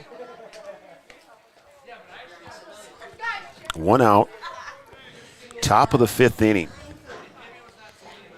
Hornets got a bunch in the bottom half of the fourth. 11-4 now in favor of Frazee. And that one high and away. And that'll even up the count at 2-2. Cowboys trying to battle back here in the top of the fifth. Runners at second and third. And that one outside. So that'll fill up the count. And we'll see if Porter can make it pay off here. That one outside, and Porter just misses, and that'll be a strikeout, second strikeout here of the inning for Post. So Post helping himself out with a couple of strikeouts. And he might be reaching his limit here as there's another mound visit. That was pitch 100 exactly by my unofficial count. So another mound visit here, and think they'll probably be making a pitching change. Of course, sorry, go ahead. No, that's fine. Of course, this mound visit brought to you by Carlson Family Insurance, located on 2nd Avenue in downtown Wahpeton. Carlson Family Insurance works for their customers, not the companies. Customer service and satisfaction is their number one goal. So we'll see if they leave the ball in his hand. It'd generally be a wise decision to not let Cam Nito see the same pitcher 4 times, but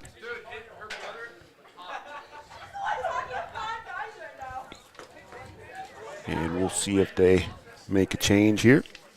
I believe they did. I believe it's number 8 on the mound, Coach. I do not have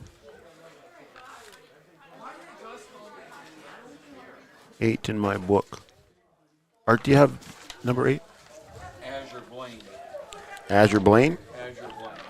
Azure Blaine, we believe, is coming in to pitch for Gage Post. Now pitching for the Hornets, number 8, Azure Blaine. So Azure Blaine will come in to pitch for the Hornets. And that will be a call to the pin for us. And our call to the pin is brought to you by OSPTI, your therapy clinic of choice with locations in Fergus Falls, Hankinson, and, of course, right here in Breckenridge. So we'll take a brief break, and we'll come back, and we'll complete here game number 2 after this short break.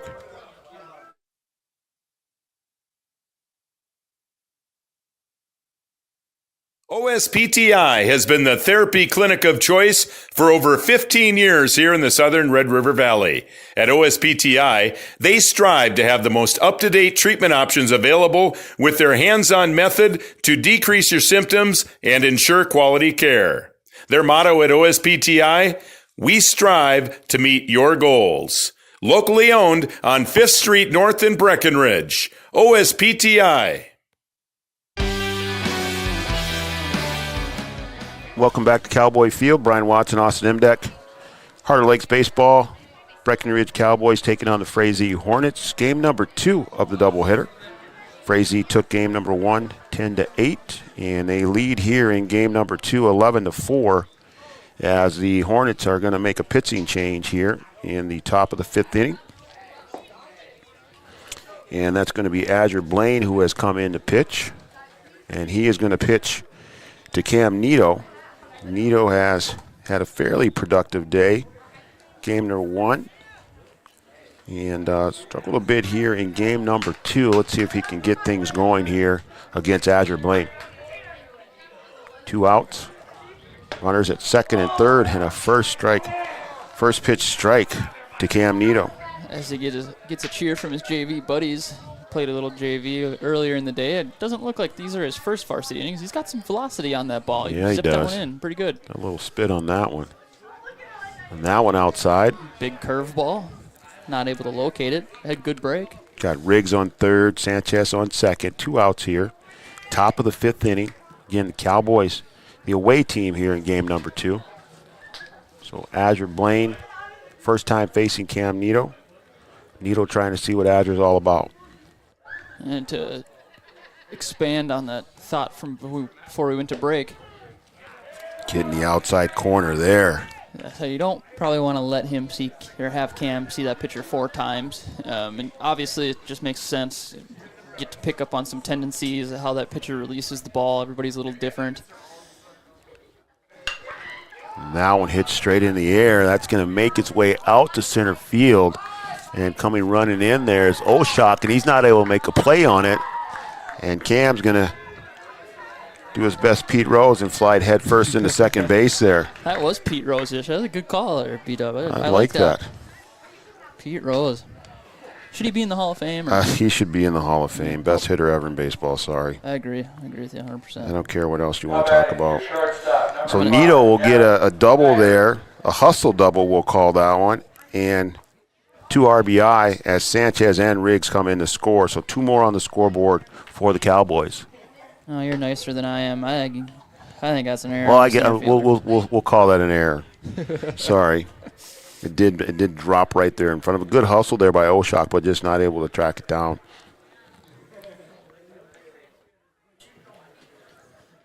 That one hung up there a long time, that's for sure. Fly ball. Well, that went back in our area. So the crowd making their way over there to get the foul ball so they could take it back to the concession stand and get a free snack. Must be getting hungry down there by the sounds of it. I would say so. The length of both of these games have made me a little hungry. I'm going to have to grab something to eat too after this. Absolutely. So at the plate is Gavin Snyder, and he's going to send that one out to center field, and Oshak will easily get that one for the 3rd out. So Oshak makes up for the missed one on the play before, and that will finish the inning for the Cowboys.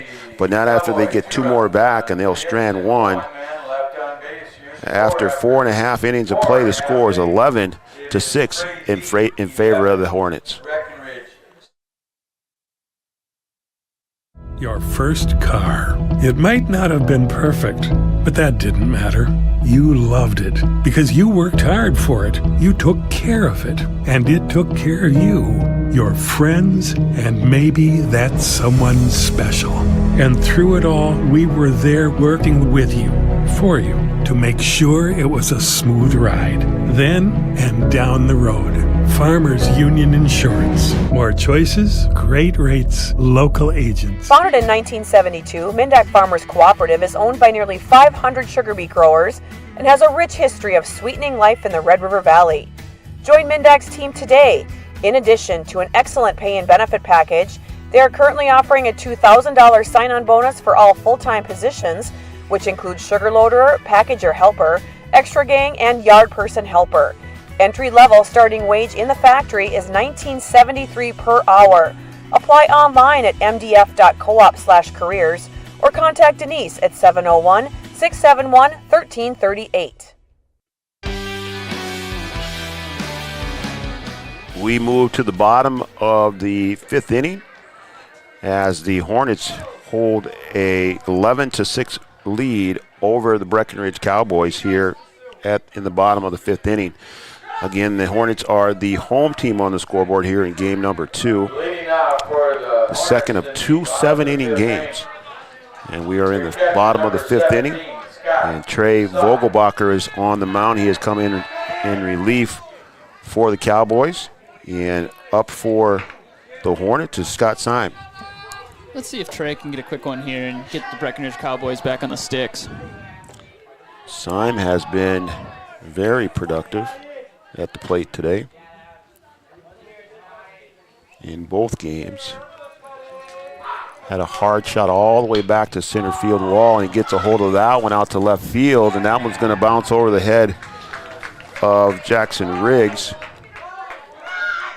And he's going to be in the second with the double. So Syme continues his good hitting ways. Yeah, that was a big boy hit right there. He got into that one. Hit hard. So he's placed a couple down that left field line, and that one gets over the head of Riggs. And the Hornets with runner in scoring position here to start off the bottom of the fifth inning. As Jarashevsky comes up now to face Vogelbacher for the first time. And then Vogelbacher sends the strike across the plate.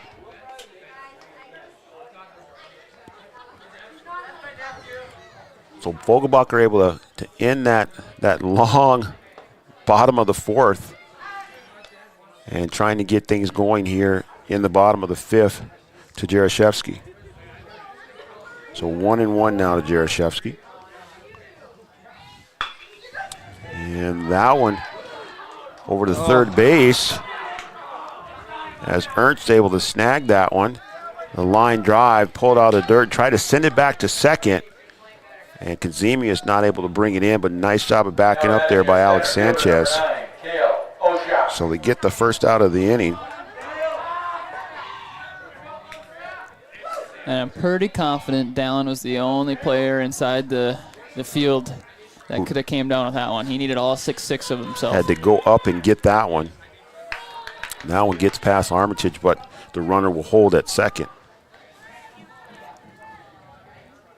So that one hit high in the air by Jarashevsky and only went in 6-6 range and needed to go in 6-7 range.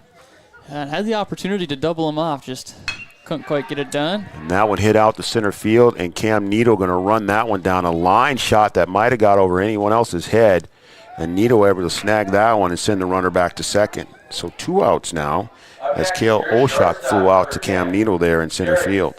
Another hard hit ball. Cam was able to track it down. Again, another one when it comes off the bat, you think it's going to get past him, but Cam able to cover a lot of ground out there in center field. That one back into the fence, and this is Derek Zitzo, the shortstop here.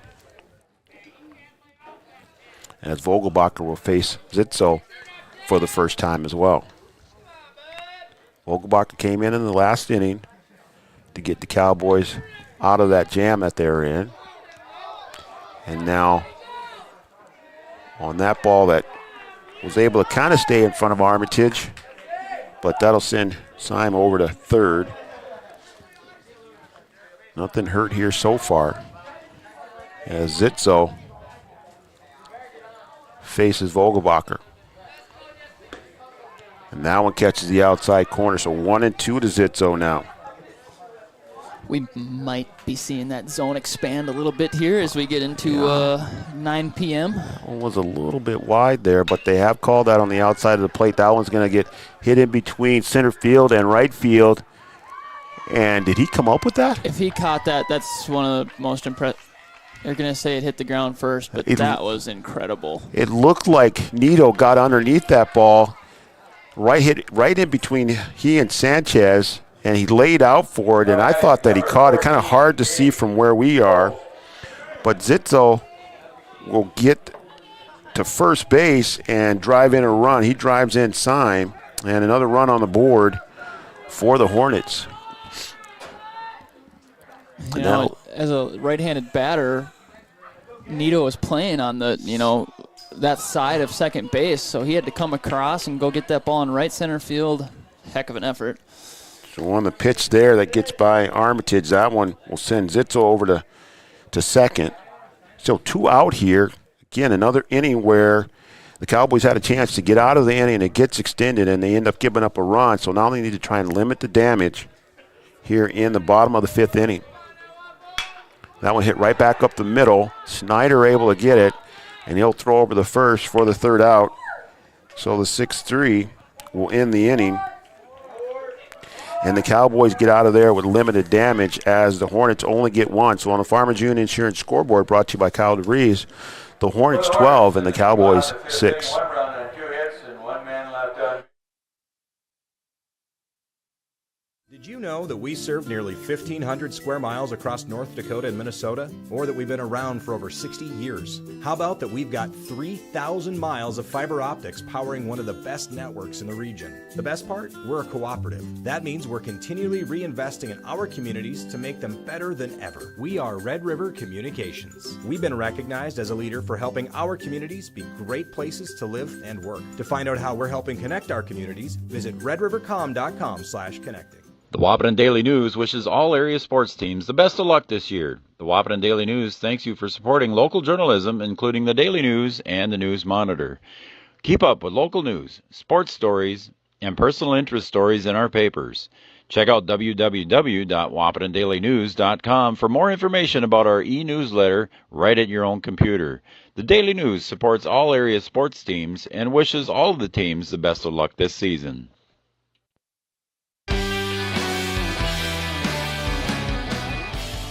Three Border Sports Network.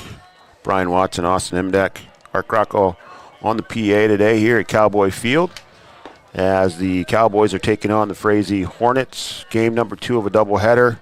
Frazee took game number 1 10-8, and they lead here in the top of the 6th as the Cowboys are the away team 12-6 here in game number 2. Azure Blaine on the mound for the Hornets, coming in relief of Gage Post. And due up here for the Cowboys is Colin Roberts. However, number 11. Yep, that's him. No, sorry, Colin Roberts due up for the Cowboys. My eyesight's failing me here. It's that weird time of night where, there's a little light left, but it's getting dark. The lights are on. As an outfielder, this is like the hardest time of the night to see fly balls. Leading out for the Cowboys. We'll see if that plays a role. Top of the 6th Tell if that was 11 or... Your first I should know 11. That's my favorite number. Roberts. Sticks, huh? Yep. That was my basketball number at the Harvard of the North, as Joe likes to say.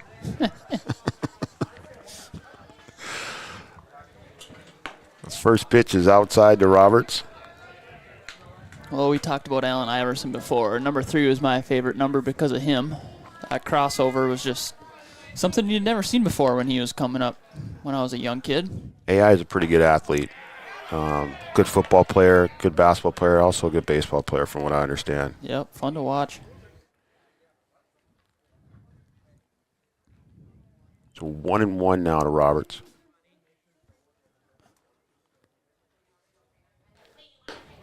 That one low and away. 2-1 now. So Blaine on the mound for the Hornets. Top of the 6th inning. Hornets lead 12-6 here in game number 2. That one inside, and that one called a strike. So we can go to 2-2 here to Colin Roberts.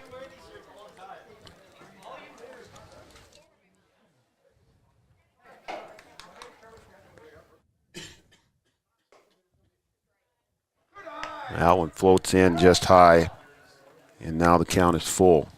I'm interested to know what grade this young pitcher is in for Frazee, because he's got some good stuff. He looks pretty good. And that one fouled back and out of play as Robert reaches just to make contact with that one and see if he can find a better one that he likes.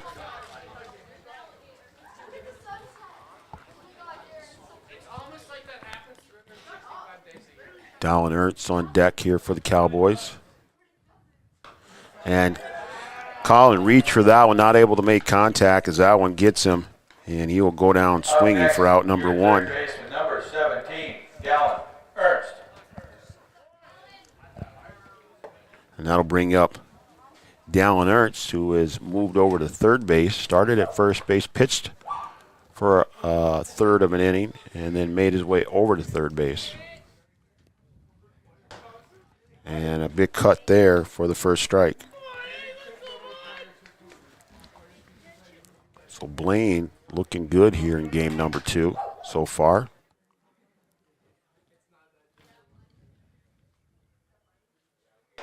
Now one inside. 1-1 now to Ernst. 1 out, top of the 6th inning. Hornets lead 12-6. A little floater. Just didn't come down far enough. Can't quite find the grasp on that curveball. I saw a few good ones in warm-ups, and he's got a good one when he finds that release point. And that one is certainly going to find the corner. And now 2-2. And you talked about we don't know what age he is, but we felt like he played in the JV game, but certainly up there like he's been there before.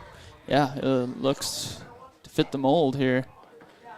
Now one in the dirt, and Syme able to stay in front of that.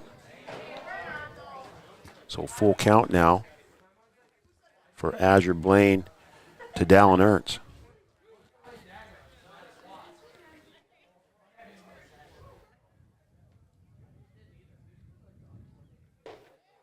And that one low in the zone, just outside, and a good eye there by Dallin Ernst, and he will make his way down the first base.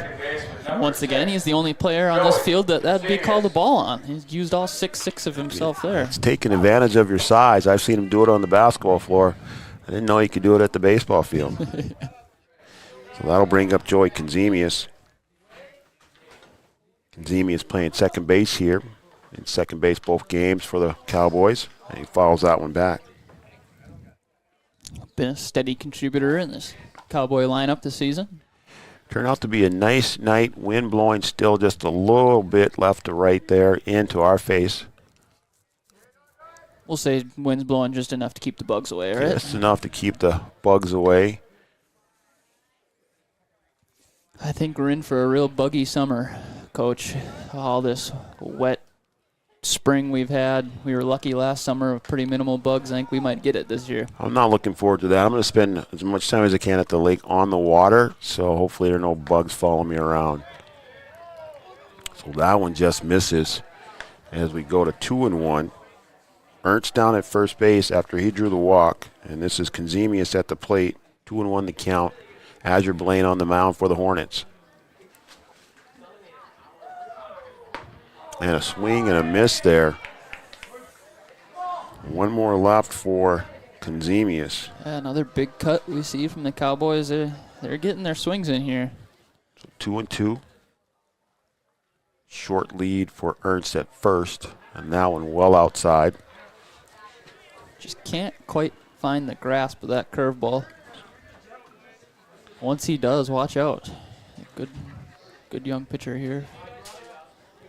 So we'll see if Konzemius can keep this going. 1 out, top of the 6th inning for the Cowboys. And that one hit high in the air, left side, and just in front of the coach's box there on the third base side. And that one brought down by Bachman, and that'll be the second out of the inning.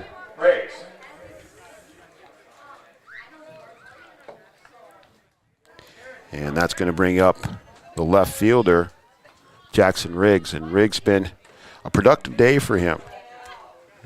Been good at the plate, been good in the field. Came in to catch in the first game and did a good job after that first inning. A good young player here in Jackson Riggs. And now I want to call the strike inside, right at the hands. Don't know what Riggs' season batting average is, but 3 for 3 days definitely going to help that out quite a bit in the short, abbreviated high school season we have here. Not going to complain about that at all. And that one gets away from Simon. Ernst will make his way over to second base.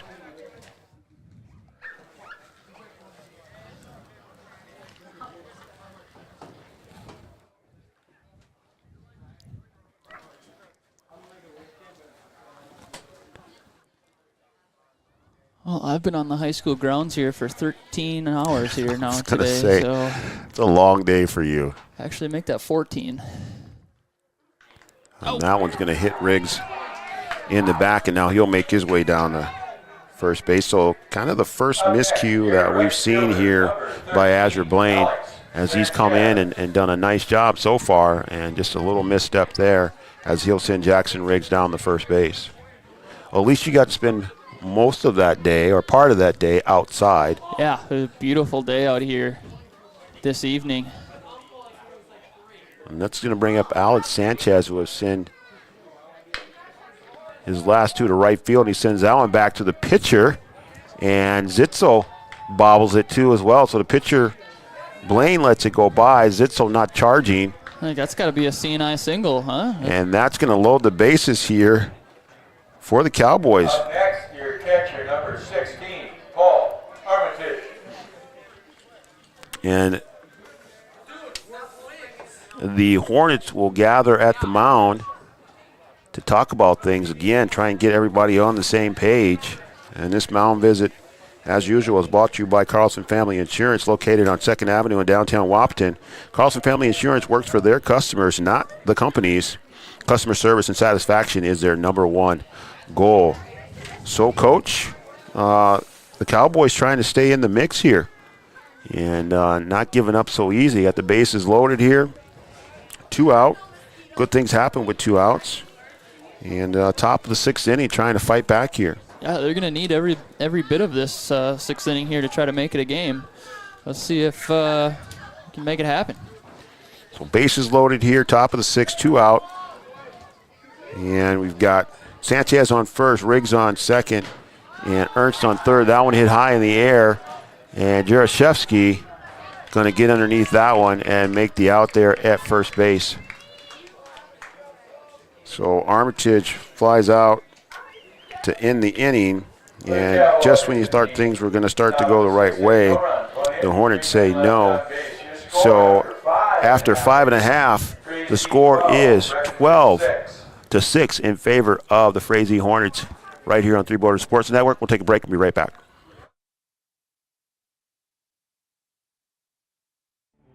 Since the inception of Vaderstadt, the spirit of innovation has led the company. We push the limits, providing innovative and reliable seating and tillage solutions that simplify everyday life for farmers. We continue to reimagine the capabilities and technology behind farm machinery, providing customers with a perfect emergence while maximizing their yields. We look forward to growing together. Thrivent and Will Ulick provides clarity for where you are today, confidence for where you go tomorrow. Thrivent combines financial expertise with purpose-based planning to help you with where you are today and where you want to be tomorrow. At Thrivent, Will Ulick can help you address a variety of complex subjects to meet your unique wealth management needs, from retirement planning to investment management and estate planning. Thrivent, what are you invested in? Thrive with purpose. Thrivent and Will Ulick supports all area sports teams and wishes them the best of luck.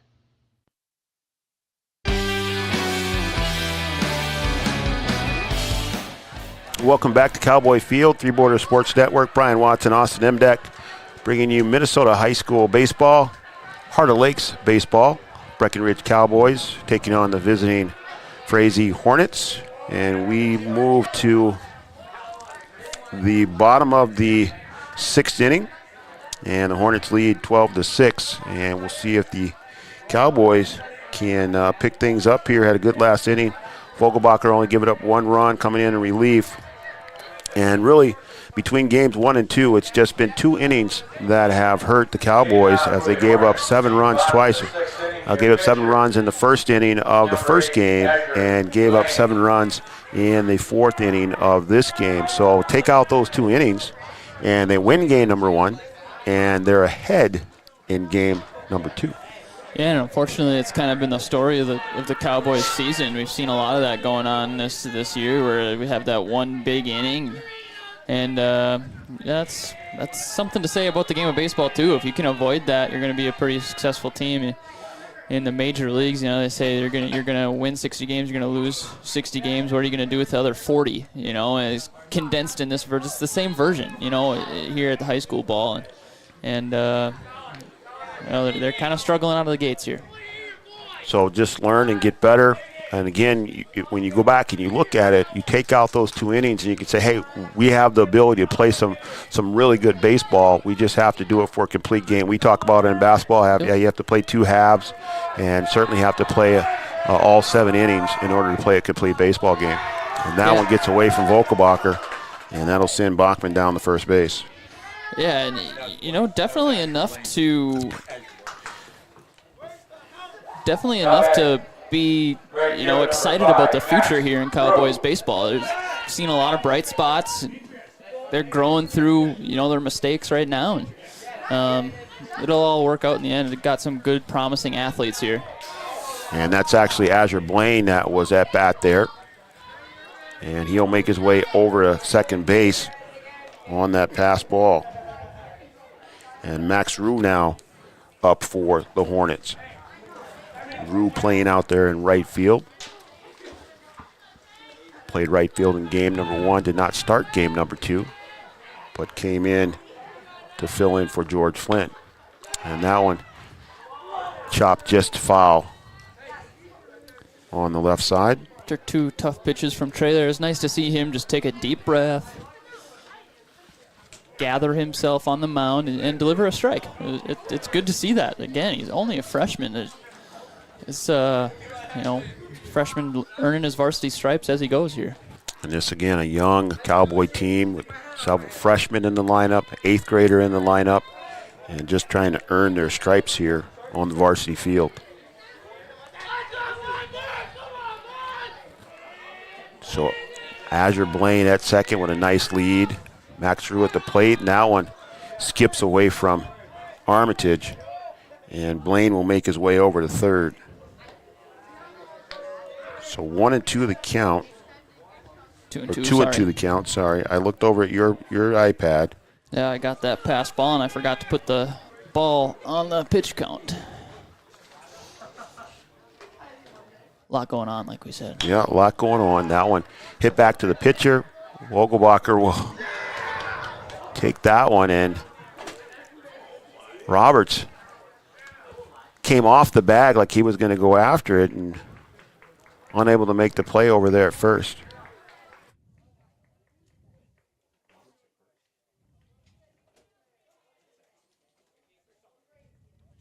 So another miscue there that allows the runner, and Rue was on first.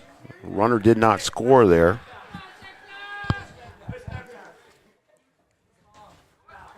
And there goes the runner, and Rue will take second, no problem, as they don't want to have the run come in. Now long force here as we hit the top of the order there, and that one stays foul on the third baseline there, and Blaine will score, and Rue will go over the third, and long force with another base hit. Long force, another one that's been good at the plate today in both games. So So things continue to go well here for the Hornets. And now Caden Frank, the left fielder, will come up to bat for the Hornets. That one inside, and that one gets away from Armitage. And that's going to allow Rue to score. Longforce will go over to second. And the count will be 1-0 to Caden Frank as we continue.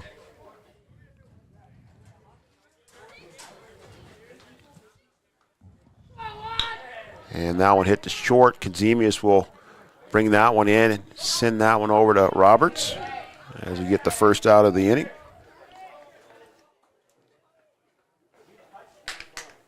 Up next, your catcher, number 7. Good solid play from Kazemius there. See if that can translate into a couple more solid plays here for the Cowboys and get them back onto the sticks and into the dugout. So that'll move Longforce over to third. And that's going to bring up Scott Syme, and now that ball will allow Longforce to come in.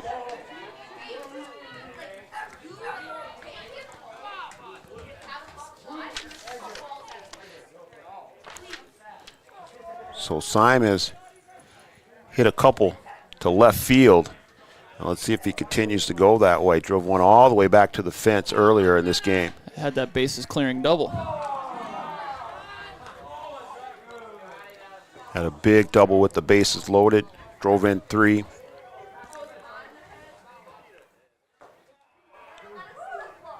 And Vogelbacher trying to stay away from him here and not let him pull that ball to the left side of the field.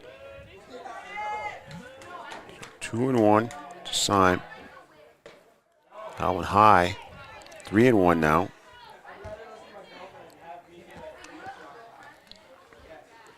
And I hate to do it, but he's going to have to probably come with it. And that one outside. And you'll send Syme down to first base.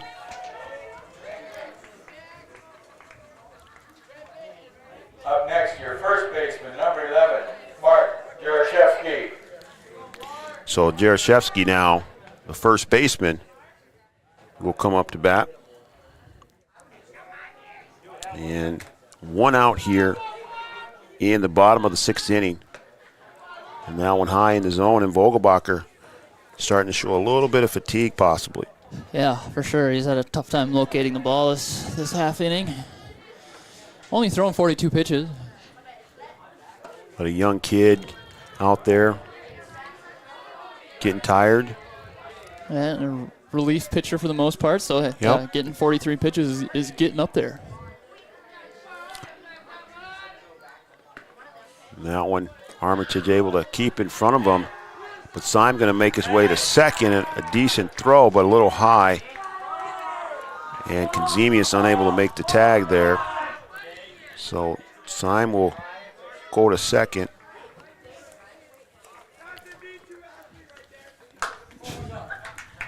And Jaroszewski will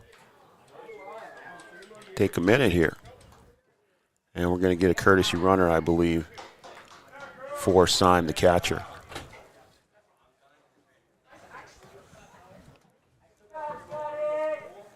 We'll see if we can get the name of the courtesy runner.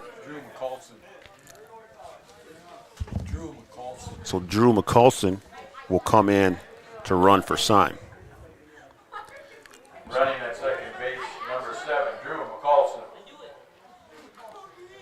So McCulson on second. Jaroszewski will step back into the batter's box. Vogelbacher throws. And that one finds the outside edge. And that will even up the count.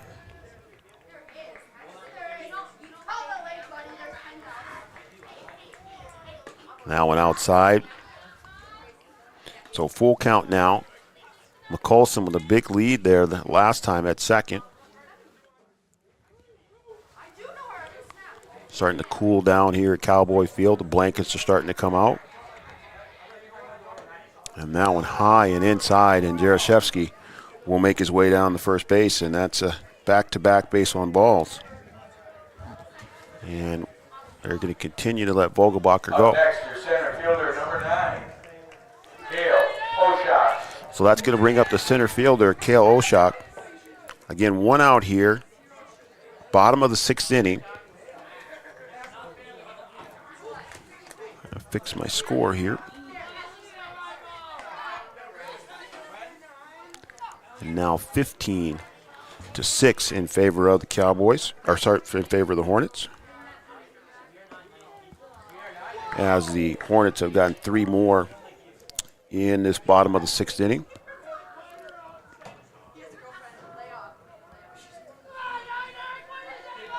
Runners at first and second. That one outside.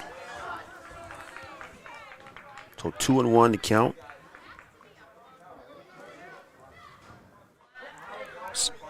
So McColson, who's running for Syme at second, Jaroszewski at first, and Oshak at the plate. I believe that runner at second would be the game-ending run. As we are in the bottom of the 6th and getting close to that 10-run mark.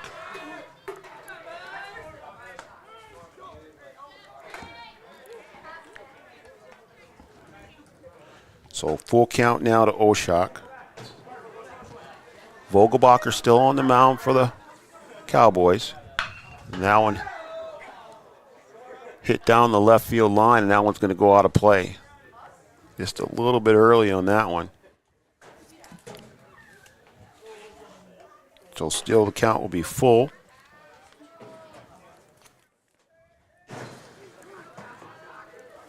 Frazee boys are going to be getting home late tonight. Yeah, they are.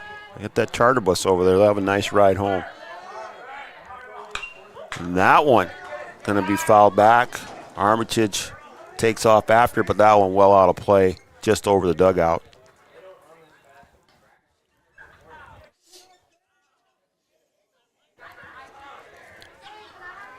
So we'll see if the Cowboys can get out of this inning. Only 1 out here, bottom of the 6th inning, 15-6 in favor of the Hornets. Vogelbacher, that one outside, and that is going to send Oshak down the first base, and we will find the bases loaded again for the Hornets. The shortstop, number 10, Gary Zitzo. So that's going to bring out Coach Heidemann, and he's bringing everybody into the mound for this mound visit. And he's going to talk things over with his entire team, and not just the pitcher. And this mound visit is brought to you by Carlson Family Insurance. Located on 2nd Avenue in downtown Wahpeton, Carlson Family Insurance works for their customers, not the companies. Carlson service, customer service and satisfaction is their #1 goal. So just a quick visit. What Coach Heidemann was telling the outfielders there is come on in. You got to be able to put yourself in a position where you can gun this guy out at home. Either on a tag or even on a ground ball. So you see him playing very, very shallow right now. Because anything hit deep or over their head, that run's going to come in. So you want to try and see if you can stave off that last run that's going to end this game. So only 1 out here, bases loaded, bottom of the 6th inning, and 1 more run will end this game on the 10-run rule. 15-6, favor of the Hornets, and that is a swing and a miss by Zitzo. Zitzo, the shortstop, 1-1 the count. Bases loaded. McColson at third, Jaroszewski at second, and Oshak at first. That ball hit to Dallin Ernst at third, trying to make a play at home, and he's not able to, and that run will score, and everything else doesn't matter. So the Hornets get 4 there, and that last run will be the end of the game on the 10-run rule, as the Hornets are going to win the second game 15-6 after taking the first game 10-8. We'll come back after a short break with our post-game show. The post-game show is brought to you by Mendak Cooperative. We'll be back with our post-game show on Three Borders Sports Network. your first car. It might not have been perfect, but that didn't matter. You loved it because you worked hard for it. You took care of it, and it took care of you, your friends, and maybe that someone special. And through it all, we were there working with you, for you, to make sure it was a smooth ride. Then and down the road. Farmers Union Insurance. More choices, great rates, local agents. Founded in 1972, Mindak Farmers Cooperative is owned by nearly 500 sugar beet growers and has a rich history of sweetening life in the Red River Valley. Join Mindak's team today. In addition to an excellent pay and benefit package, they are currently offering a $2,000 sign-on bonus for all full-time positions, which includes sugar loader, packager helper, extra gang, and yard person helper. Entry-level starting wage in the factory is $19.73 per hour. Apply online at mdf.coop/careers or contact Denise at 701-671-1338.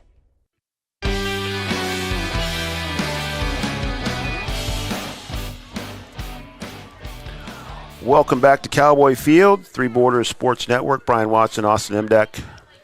Well, Coach, 2 games that the Cowboys dropped, but really it's just 2 innings. It is. You know, the first inning of the first game, they give up 7, and then the 4th inning of this game, they give up 7. You know, if you don't do that in the first game, you win the game, and then it's a 2-run game here if you're able to hold them off in that 4th inning.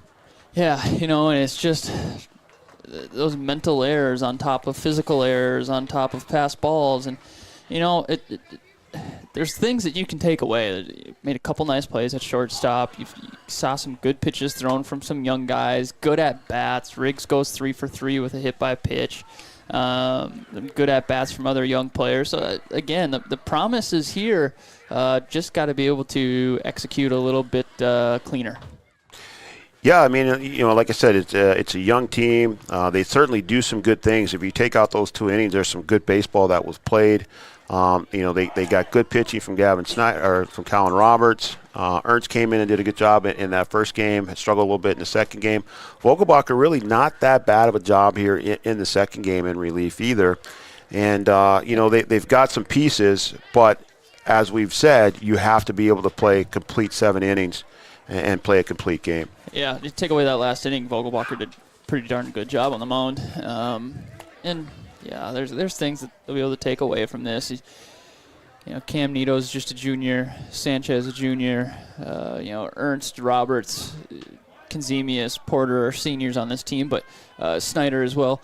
So you're losing some, but the future's bright. They got some really good young players coming up through the system here. JV team solid, and yep.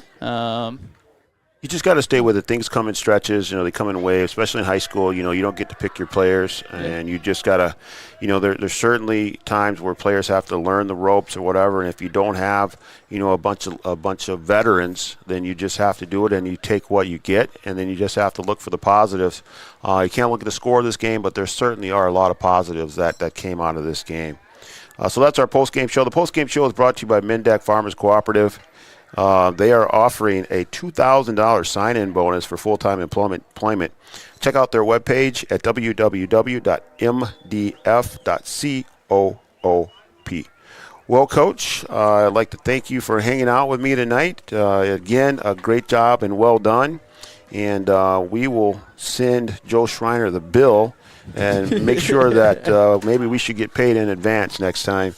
While he's out in the field. Yeah, he's going to have to take us out to supper or something real nice. He's going to have to do something, so I certainly would appreciate that, and we'll let him know about it. So we'd like to thank all of our sponsors, our pregame show sponsor, Vatersad, starting lineups, Striving and Will Ulick, scoreboard sponsor, Farmers Union Insurance, and Kyle DeVries. Mound Visit brought to you by Carlson Family Insurance.